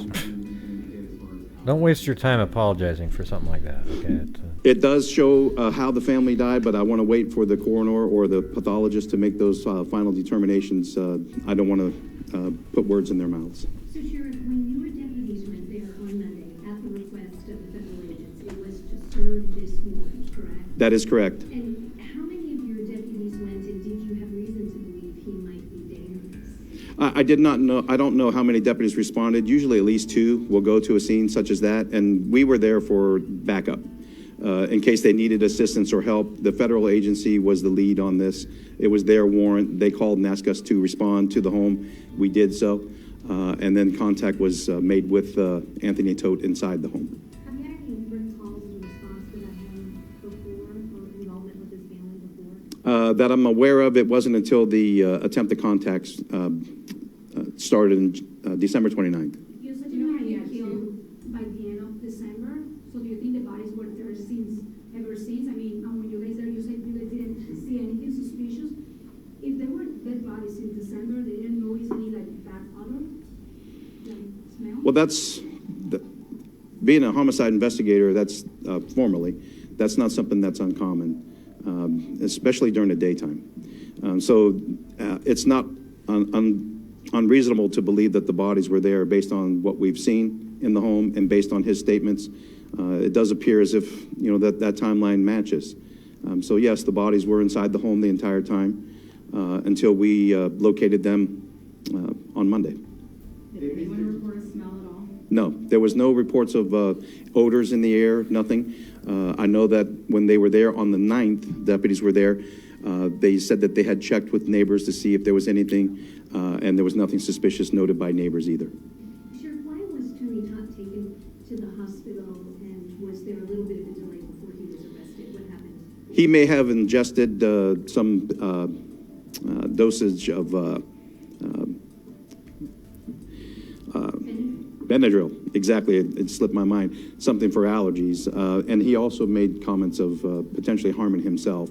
And so we took him to the hospital as a precautionary measure because we didn't know how many he may have taken. So hold on one second, in the back. That was my question. He tried to hurt himself, no? He did take some pills, and he was transported to the he hospital. just said that. He was just released this morning. DJ just said that. He's still alive. Was that done when you guys got to the scene, or had he tried to do that the day before or earlier in the day? Or was I don't know at what point he took the pills. I don't believe it was in front of the deputies or the federal agents that were present. It was something that he had mentioned to Yeah, why them. didn't he just That's blow what I his was own told. brains out? I bet the kids didn't ask him to do it. We get a call to do a well-being check, and in this case, it was for a family possibly having the flu, being down and out for a couple of days. Tell you what. It's not uncommon this time of. Here's what we got to do. We got to get Michelle Carter. Look, I'll take all the stuff back I said against Michelle Carter. What we'll do in the future, though, is we'll figure out who these barbarians are first, and then we'll have Michelle Carter call them up and convince them to blow their brains out before they do it to their own kids. Hey, she'll be like the anti-crisis line, right? It's going to be awesome. We're going to have Michelle Carter she'll work for like the FBI, right? And they'll identify people that are possibly going to kill their entire family. And we'll have Michelle Carter call them up and be like, hey, I love you so much. You just need to kill yourself first before I can really love you a lot. And then and then you just keep going, hounding them and hounding them and hounding them. My God. Hey, we just figured out what we can do with Michelle Carter. Yay. Yeah. Of the year, people are encouraged to get their flu shots and so forth. That's the one job they would go let her there, have. knock on the door. If there wasn't an answer, they might walk around the home to look inside the home if there was any blinds open to see if they can see anything inside. They did so in this case. They checked that. The blinds were closed. There was nothing suspicious noted. They checked with some neighbors. They didn't get anything suspicious from them. This family was known to travel. It wasn't uncommon to think or even have a thought in your mind that they could have picked up and went to Clearwater or to Cocoa Beach for the day or for a week. This is a person who Anthony Toth had his practice that he did physical. Yes, we've identified a father who was very violent and has then left the house, and they seem to be stalking the mother. Michelle, please give him a call and start your process. Okay. Therapy, I believe, in Connecticut. He worked when he was working up there Monday through Friday, and he would come here on the weekends to be with his family, who had been living down here for the past couple years, give or take. So it's not uncommon for these folks to be known to pick up and go someplace. So it didn't rise to a level of suspicion. And, you know, lots of people had mentioned to me, you know, why didn't you just kick the door down? And there's an element of privacy. Your home is your castle. And for us to have entered that home illegally for illegal purposes, anything that we would find in the home could be excluded from a potential criminal case. It's probably poison the ball to death. You know, you're not allowed to. If you get this fruit, and you weren't allowed to have this fruit, then you can't keep the like fruit. Overdosed them with something. Maybe he gave them all Benadryl, and when they were really drowsy, he strangled them all to death, like in the night. Eat the fruit. So in this case, if we just kicked the door down and did things besides what our law says, we could lose everything in a court of law, and we don't want to do that. And that's why when deputies did a cursory check of the home, found the 4 decedents inside, they immediately backed off. They went outside the home, they secured the scene, and the detectives went and obtained. I mean, what was he doing in there? The whole time they were just in there, just lying around, decomposing, and he just was hanging out like some weird psycho. To make it a legal search and to who knows what they did. Well, let's just figure out what they can be. Eventually, we'll get to know. All right. He's still talking to detectives in maybe aliens came down too upstairs. We don't know. And he's going to be transported shortly to the Osceola County Jail. Sheriff, documents that we're going through on the Lindahl case show that there's nothing in there that says how she was killed or where she was killed or who killed her. Can you tell us, do you know who killed her or how she was killed? Well, I think just based on the information that I released today on 4 people dying, I'm not going to talk about the Montalvo case when we're talking about this tragedy and celebration. But that is a great question, and it's something that we're happy to answer at another time. You know, our hearts go out to the family and friends of these decedents. You know, 3 children and a mother has lost their lives at the hands of a husband and supposed father and their dog. This is despicable and cannot be tolerated anywhere in the United States of America, let alone Osceola County, Florida. Yeah, so you gotta love it. You gotta love this guy. So that's how you should sound. Okay, I just remembered that I recorded a press conference earlier today of a crime that was going on that I knew nothing about, but I was so impressed with the I don't know what he was like a 4-star or something. You know, whatever he was doing. I mean, he just said everything that I wished everybody would always say. So I'm going to go get this one. Hold on. Right there. God, I hope I recorded the audio. Our custom, we're going to release the information we know at this time. And let me understand. Can you guys hear that at all? Whatever we tell you now is really subject quiet. to change because we have a lot of different moving parts. This involves the city police department and a horrible event that occurred there, the Hillsborough Sheriff's Office, and an armed kidnapping there, and ultimately a shooting here. Listen to how well he explains this whole damn thing. So the information we give to you is piecemealed at this time. We will meet with you again either later tonight or probably tomorrow when we get all the details sorted out. But I want to introduce to you a thug, a pedigreed thug. This guy's name is Aaron Phillips. He's 31 years of age. A pedigree thug. He spent 4 years and 10 months in the Florida State prison system. He spent 4 years and 10 months in the Florida State Prison System for methamphetamine, a felon in possession of a firearm, battery on a law enforcement officer, grand theft of a motor vehicle. This was 2 separate incidents that he pled down to. Now, I hope the legislators are listening to me today, because this is one of those low-level, non-violent felons that they're meeting in Tallahassee and want to turn a bunch of them back out onto the community across the state of Florida. This is the poster child of who they're wanting to send back out into your community so they can commit more crime. That's why we have to tell the Senate no. So anyway, Aaron is out of prison for 5 months. And that's right. In less than 4 months after being out of prison, the Marion County Sheriff's Office once again arrests him for vehicle theft and drug possession. Some more of those low-level, nonviolent crimes. So he spends 4 years, 10 months in the Florida State Prison System. He gets out in less than 4 months. The Marion County Sheriff's Office has put him back into prison. Then he resides or is operating in the Plant City, Eastern Hillsborough County area, along with a lot of other what we call tweakers or meth users. So what are they doing? They're stealing vehicles and they're committing crime. So apparently, as they go through their rampage of committing crime, the Hillsborough Sheriff's Office obtains a warrant for Aaron for armed kidnapping and other associated criminal charges.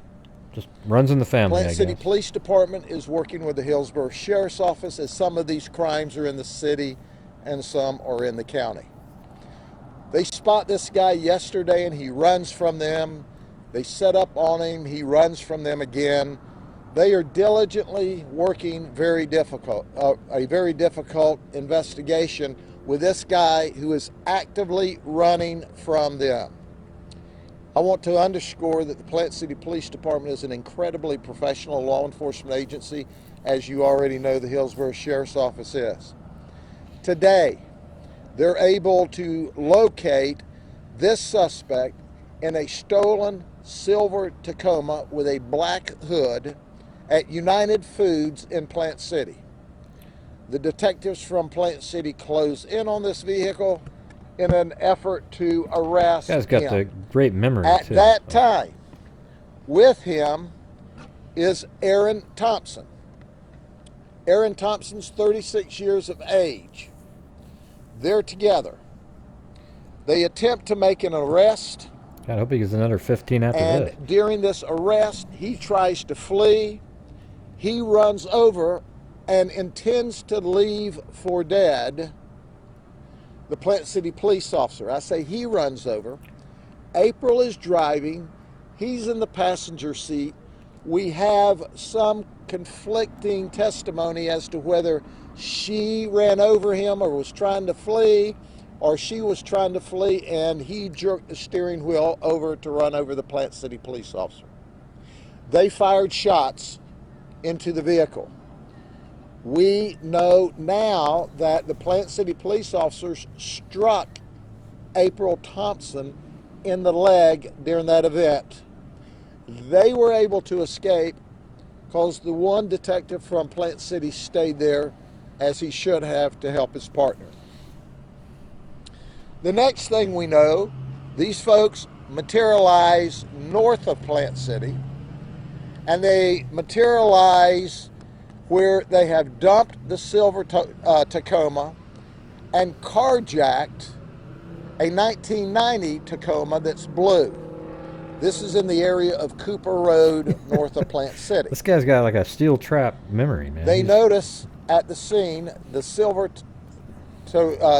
Tacoma has blood in it, which is evidence once again that there was an injury from the confrontation with the Plant City police officers.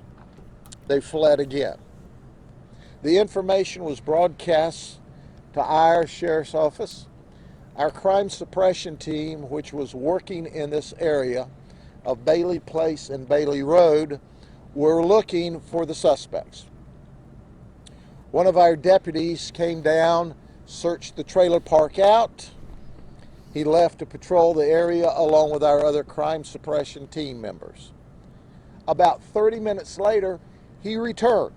Here's an argument. The deputy that returned, his name is Deputy Sheriff Jackson.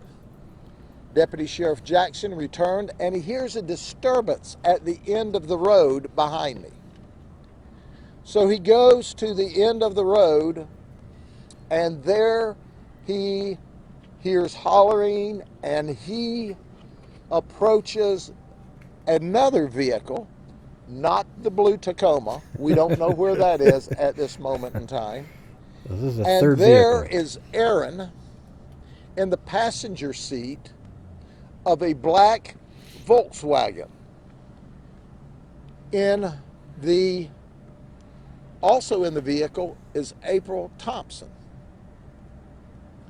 He recognizes her. No, he's not looking at anything. There's no notes on it. He's not looking at the damn thing. From information that was sent over to us from Hillsborough County. He just has it in his head. So he attempts to take her into custody. As he's starting to take her into custody, Aaron gets out of the passenger side of the Volkswagen and tries to walk off. He hasn't looked at it once. I've been watching his Deputy face. Jackson tells him to come back. He's under investigation. When he comes back, he gets into the driver's side of the vehicle.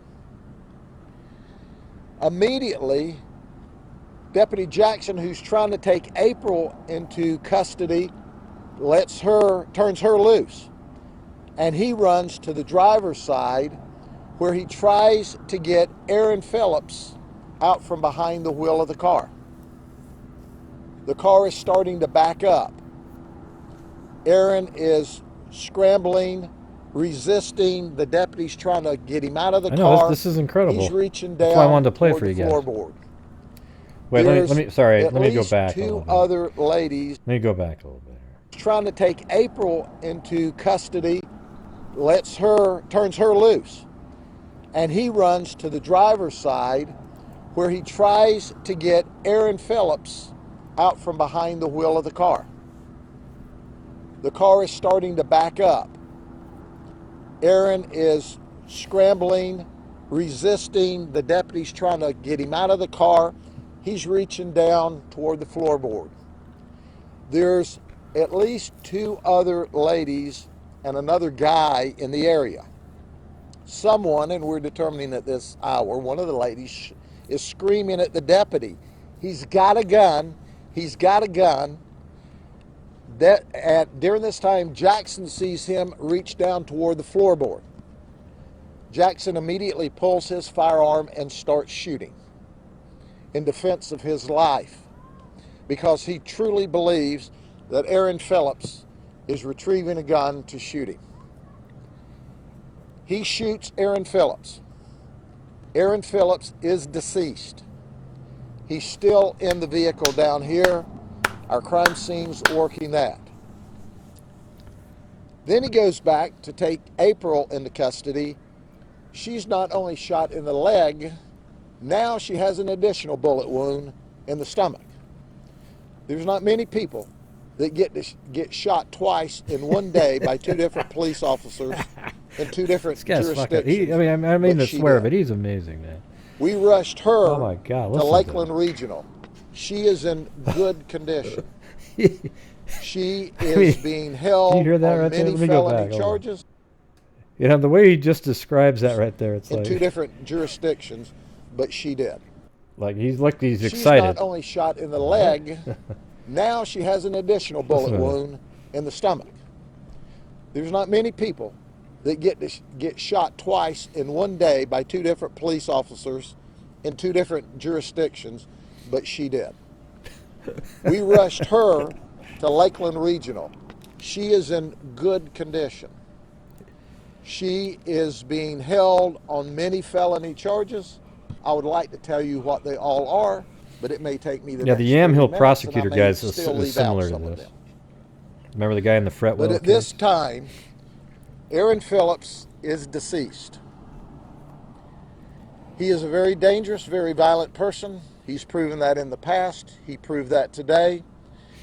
And it's just because of God's grace and a great deputy sheriff with great training and the right equipment that he's alive and well and safe. Was there a gun between Now, his legs? Yeah. that's the 30,000-foot view. We'll try to give you details and solidify the details at a briefing probably tomorrow. That's all. I think you gave him We've the details. still got witnesses That's to talk to. We're still trying to figure out exactly who did what when. But we know this. Deputy Jackson confronted some very dangerous people all alone. And he lived to tell about it. For clarification, the first release from Hillsborough County said that the woman was wanted on the warrant, but it was him, not her, right? We know that he's wanted on the armed carjacking warrants. We know that she's got outstanding warrants. We don't know what all they are on her yet, and Hillsborough County's still working on this case. But he was the one that Plant City wanted.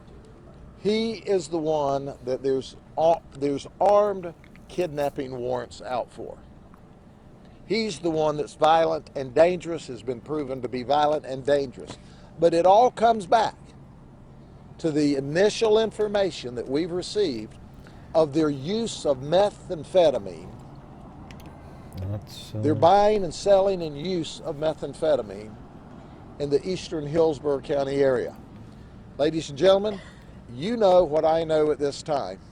And as I said when I started this press release to you, it's subject to change as the details become more in focus, okay? Quick spelling of their name. Thank you very much. Aaron, Aaron Phillips, Phillips, 31. April, April Thompson, Thompson. Sheriff, did you guys retrieve the gun? The gun is in the floorboard between the legs of Aaron Phillips right now. There is a gun on the floorboard. He's in a car behind him over there, still dead. I mean, still dead, Jesus.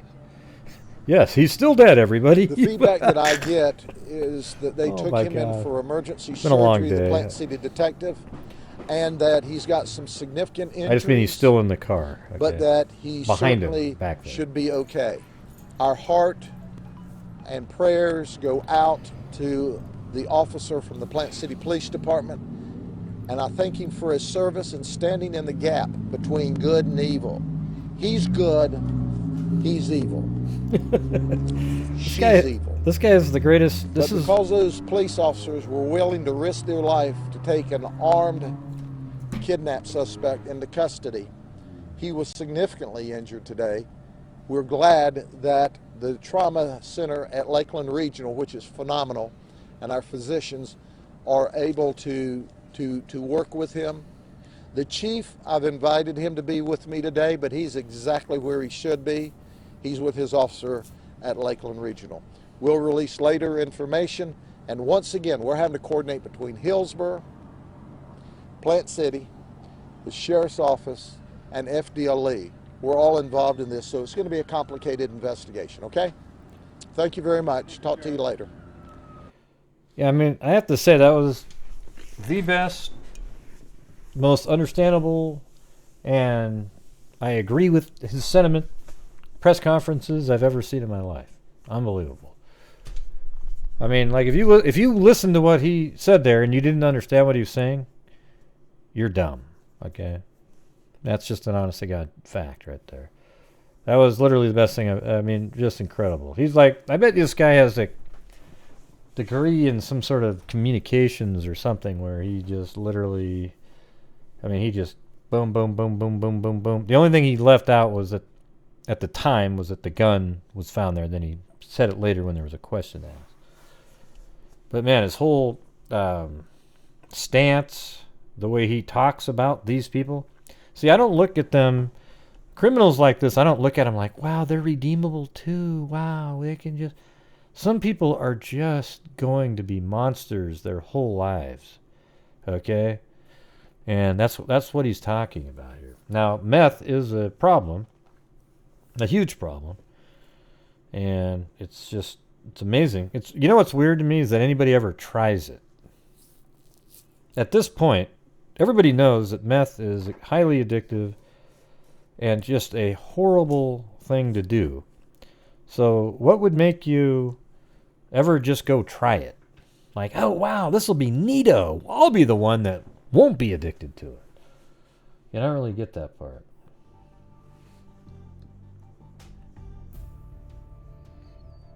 Anyways, that should be on the Hall of Fame for press conferences right there.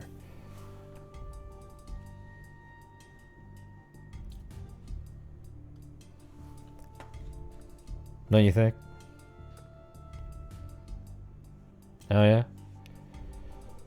Why don't you send me an email with a couple of those videos? Check them out. Yeah, he seems like one of those guys that just says it like it is. He reminds me of the guy in the case. Remember the one? I can't remember the name of the girl that was with, went to the wedding, and then she got knocked out of or she jumped out of the vehicle going around a curb and died, and then the mom didn't say anything. Out here in Oregon.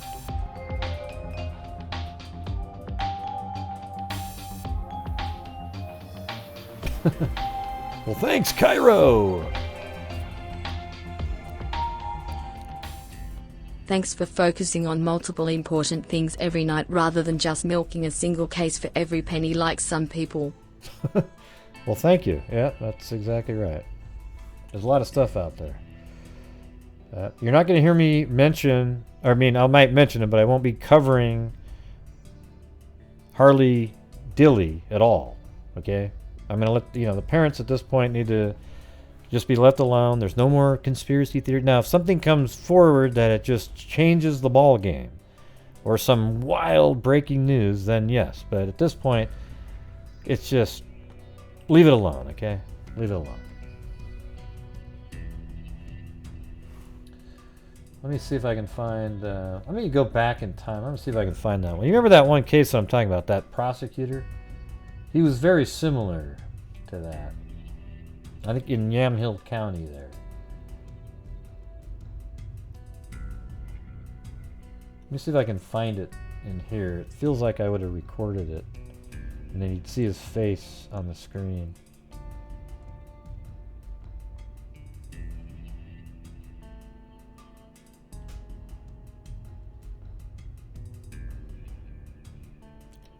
Hey, is there anything in the Prisma Rhea case, by the way?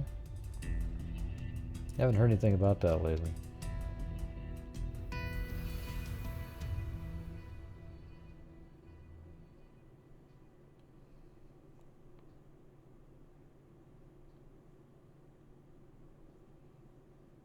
At 11.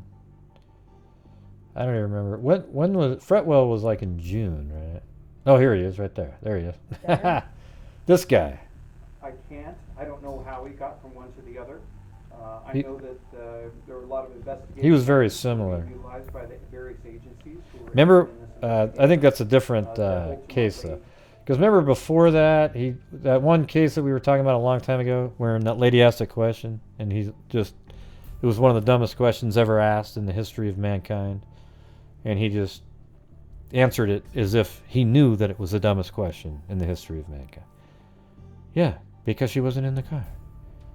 Yeah. I don't know where that is, but yeah, his whole explanation was great too.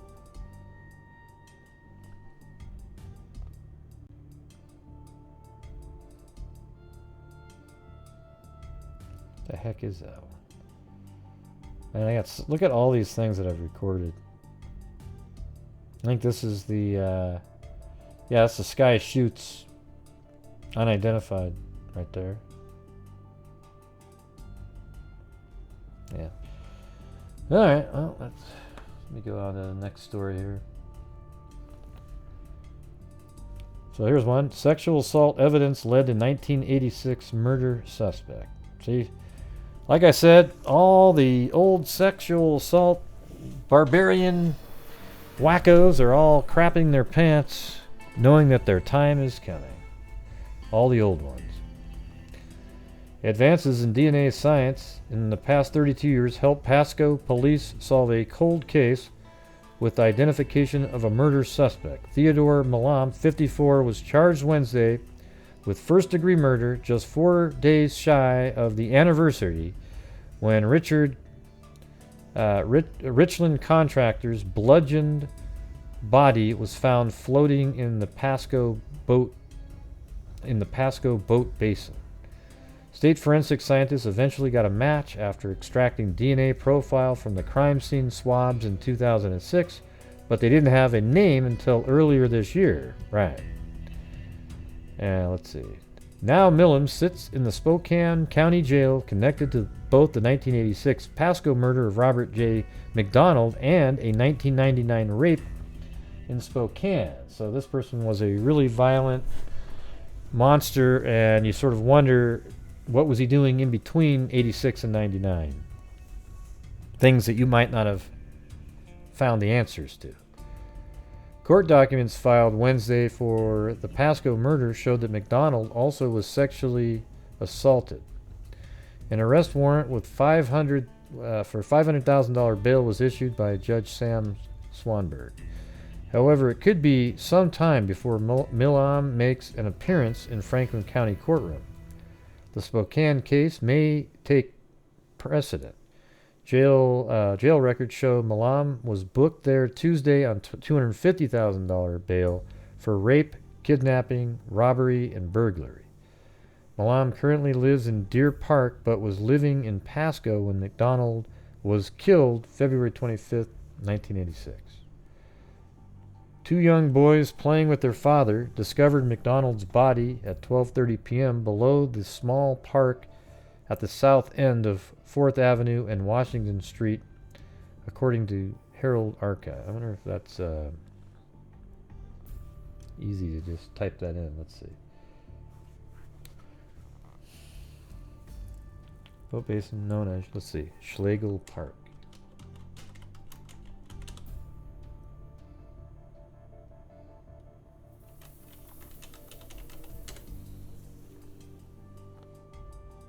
Is this in Washington? Yes, it is. Schlegel Park. Okay, so there's Schlegel Park. And then let's see what it says after that. He was floating face down, his hands, let's see, below the small park at the south end of 4th Avenue.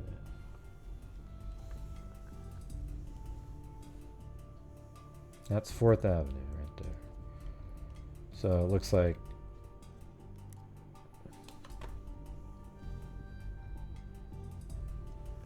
that's 4th Avenue right there.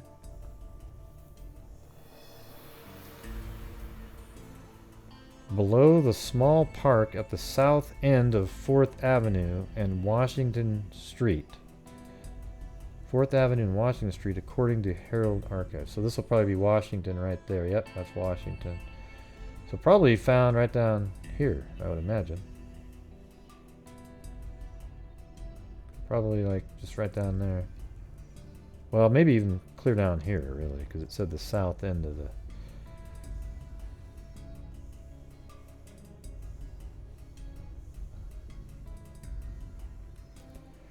McDonald, 40, was pulled from the shallow bay of the boat basin, now known as Schlegel Park. He was floating face down. His hands were bound together with a t-shirt, and he'd apparently been in the water for several hours, police said. McDonald had a cut above the right eyebrow. An autopsy determined he'd been hit in the head, causing a brain bleed and loss of consciousness.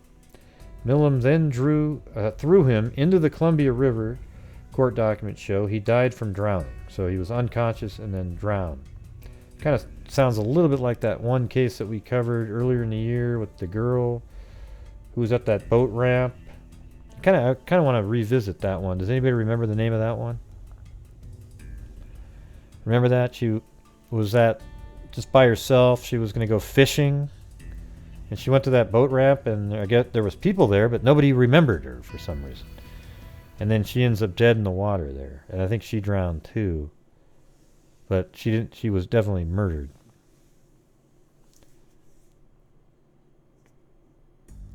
Anybody remember the name of that one? Because I don't. McDonald had a cut above the right eyebrow, and autopsy determined she'd been hit in the head, causing brain bleed.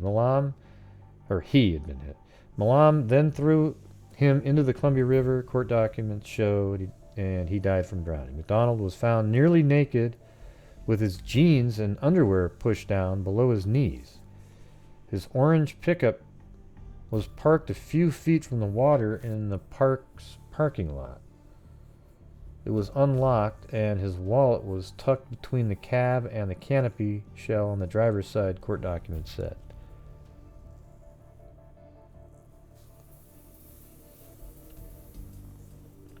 Witnesses told police at the time that it was McDonald's habit to hide his wallet when confronted with a situation. Detectives found evidence of a struggle on the riverbank. Huh, so he raped a woman and a male, it sounds like. Interesting. So it's more about like power in that case than any sort of sexual assault evidence were sent to Washington State Patrol Crime Laboratory. The method for arresting at the time were insufficient to develop a suspect. It was only after DNA profile was extracted from the evidence in 2006 that investigators got a step closer to solving the case. It wasn't until... It must be so exciting for these police departments out there that know that they have DNA and that they've submitted it, but it hasn't been reviewed yet. So they're just going, come on, hurry up. I mean, they just cannot wait to get these names.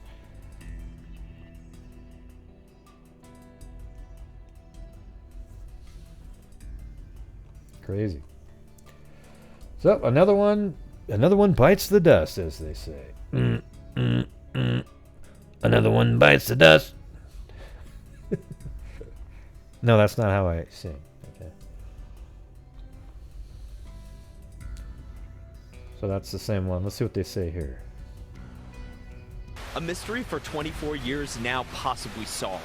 In 1996, Aurora police officers found the body of 25-year-old Tangi Sims in an alley of Viola Street. She'd been brutally assaulted and stabbed to death. Investigators collected samples of the suspect's blood at the scene, but outside of that, the case goes cold for decades, until last year. There was no evidence, and we had to really look at the DNA and the family genealogy that they used in this case. Aurora police partnered with Metro Denver Crime Stoppers. That was incredible. They have been amazing partners with us. Who provided thousands of dollars to hire United Data Connect, a company that specializes in connecting DNA to family members. So that's another one. Remember, this has only been around for a couple of years. The Golden State Killer that's was right. the first time this technology was used. Lab work. That guy was on another one of the cases that we covered, and they're trying to get their name out there too.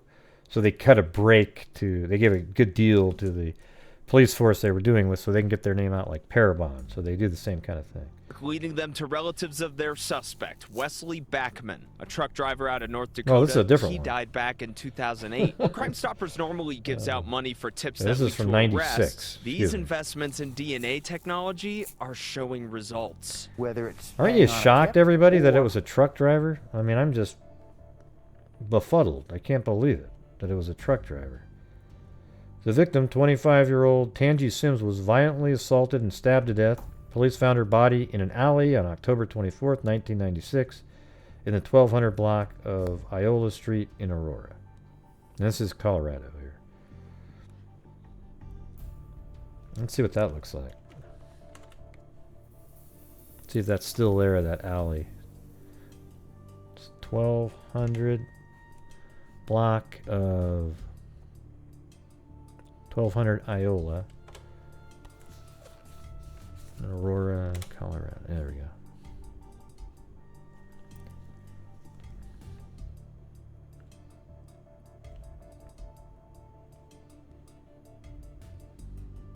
Yeah, and see how there's an alley right there in between. So probably right in there. Sometimes they actually drive down the Google Earth cars. Not in this case though.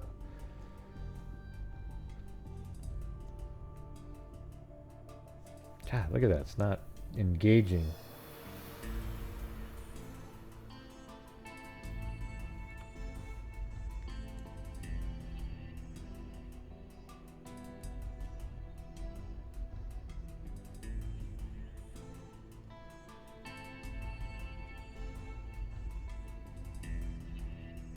Yeah, looks kind of like the Fretwell case.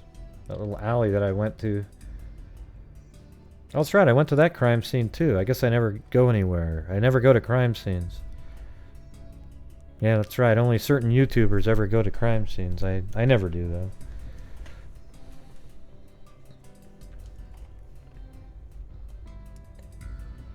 Yeah.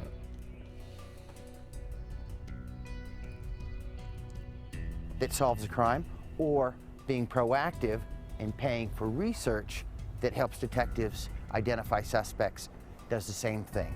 So it's money well spent. Yeah, it's just so awesome. I mean, look how many more we get. We get like, I get literally an email a day that has another case that was solved. And sometimes 2 or 3.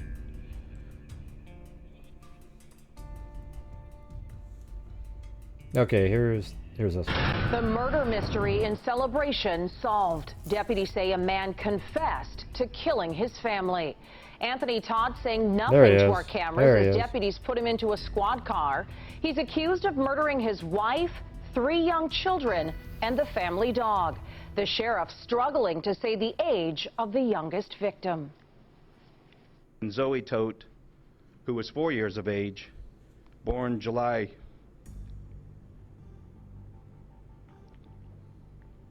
23rd, 2015. Yeah, and we grieve along with the victim's family and friends, along with the community, for this tragic loss of innocent lives. Investigators say Toth left their bodies inside their home. They should have put a black outfit on him, don't you think? Murder and animal cruelty.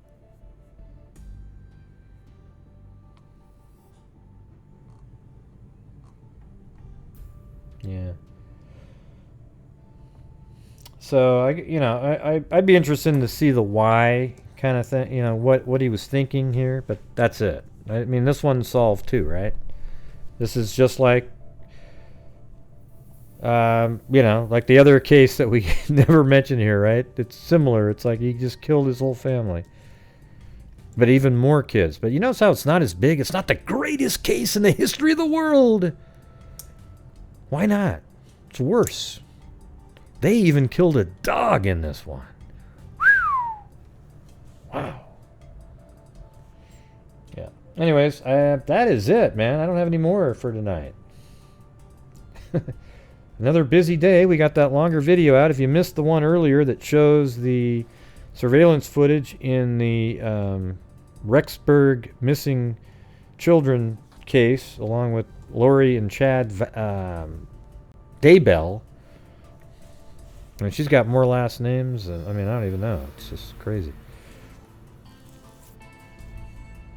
Good morning. Good welcome.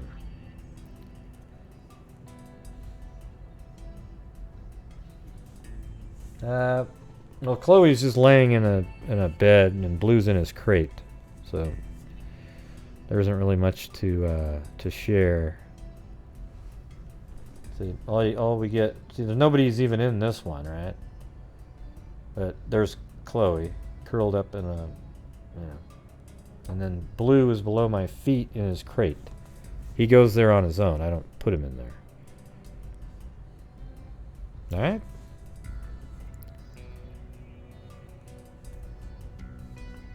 The Mojave, huh? You could try that.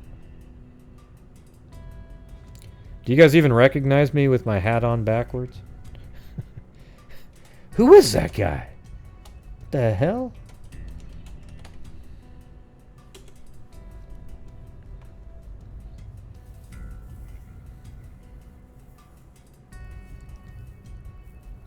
Yeah, the thing is it sounds like he blew it, and yeah, it's gonna be something like that. And but he killed all of them, but not himself. What an idiot.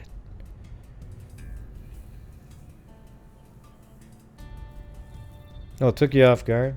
Well, see, I do have hair, you notice that? It's not the spray painted kind.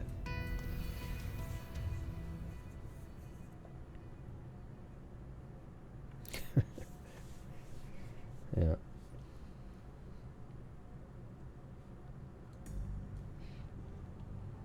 Well, I guess this is part of the Mojave Desert. That's kind of cool looking. Look at that.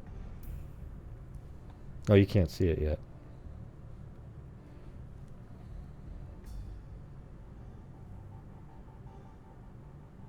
Oh, there you go. That works right there. Perfect.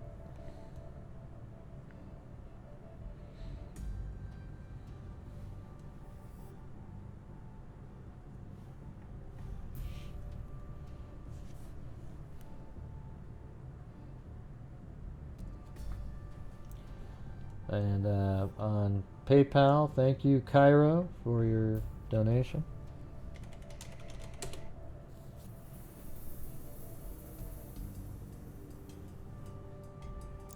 Well, tell Perplex she's got to do a show on her theory so I can listen. I mean, she lives there, so she knows more about the area than I do or anything. I wasn't even arguing that anything about that there was people killed in that area, though. Okay? I can't remember the name of the area she's talking about, but I wasn't even discussing that. I was just talking about the Long Island serial killer stuff.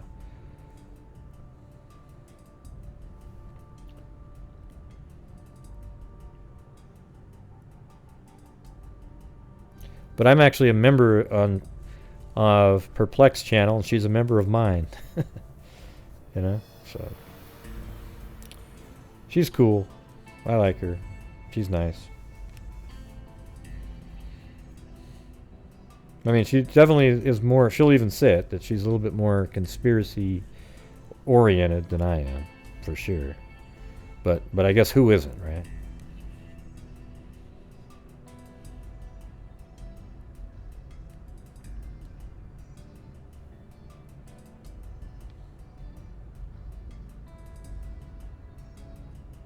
I don't even know what that means. 2 sets of eyebrows. I'm not sure what that means.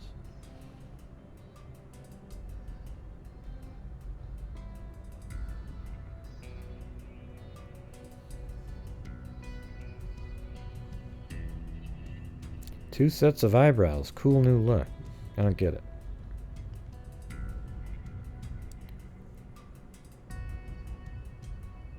Maybe. That could be Alicia Hummel.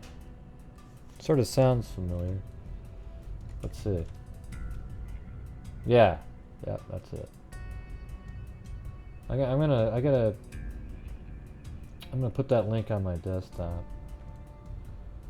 That one was interesting to me.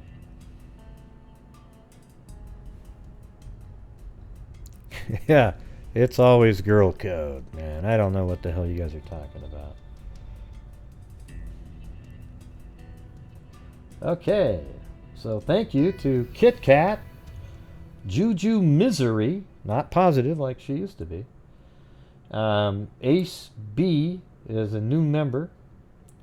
And then 2 big donations from J Case, so thank you very much. J Case! Alright, so here we go. And I actually had to rap for one of those. All right, so I earned it.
Probably a lot of graves out here.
Gotcha!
Oh, the pair is in sync with the music.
And we ended up in the nebulae fill in the blank. You always have to have the nebulae attempt at the end, the wording of the nebulae ready to go at the very end of the show. So what is it? What's the name of this nebulae right here? Somebody. No, it's not called nebulae. I just need one person. Snorkel Bordelaise. Now that's possible. That's very possible that that is the name. I'm thinking it's more. Yeah, there he goes. Ublatolia. No, we just invent them, Mimi. We don't have to. It's nothing real. Xenu Goobly Gloob. There it is. That's it, everybody. That is the nebulae Xenu Gloobly Gloob. No doubt about it whatsoever. With all the trillions of nebulae out there, I'm sure that is the name of it. Xenu Gloobly Glue. Thank you very much. All right, everybody. Thank you for hanging out tonight. Going over all those different cases. I really liked that one. The guy that was in... I don't even know his name. The sheriff that we listened to from Florida. He was awesome. All right, everybody. So that's it for the show tonight. And as I always say, everybody, until next time, be safe out.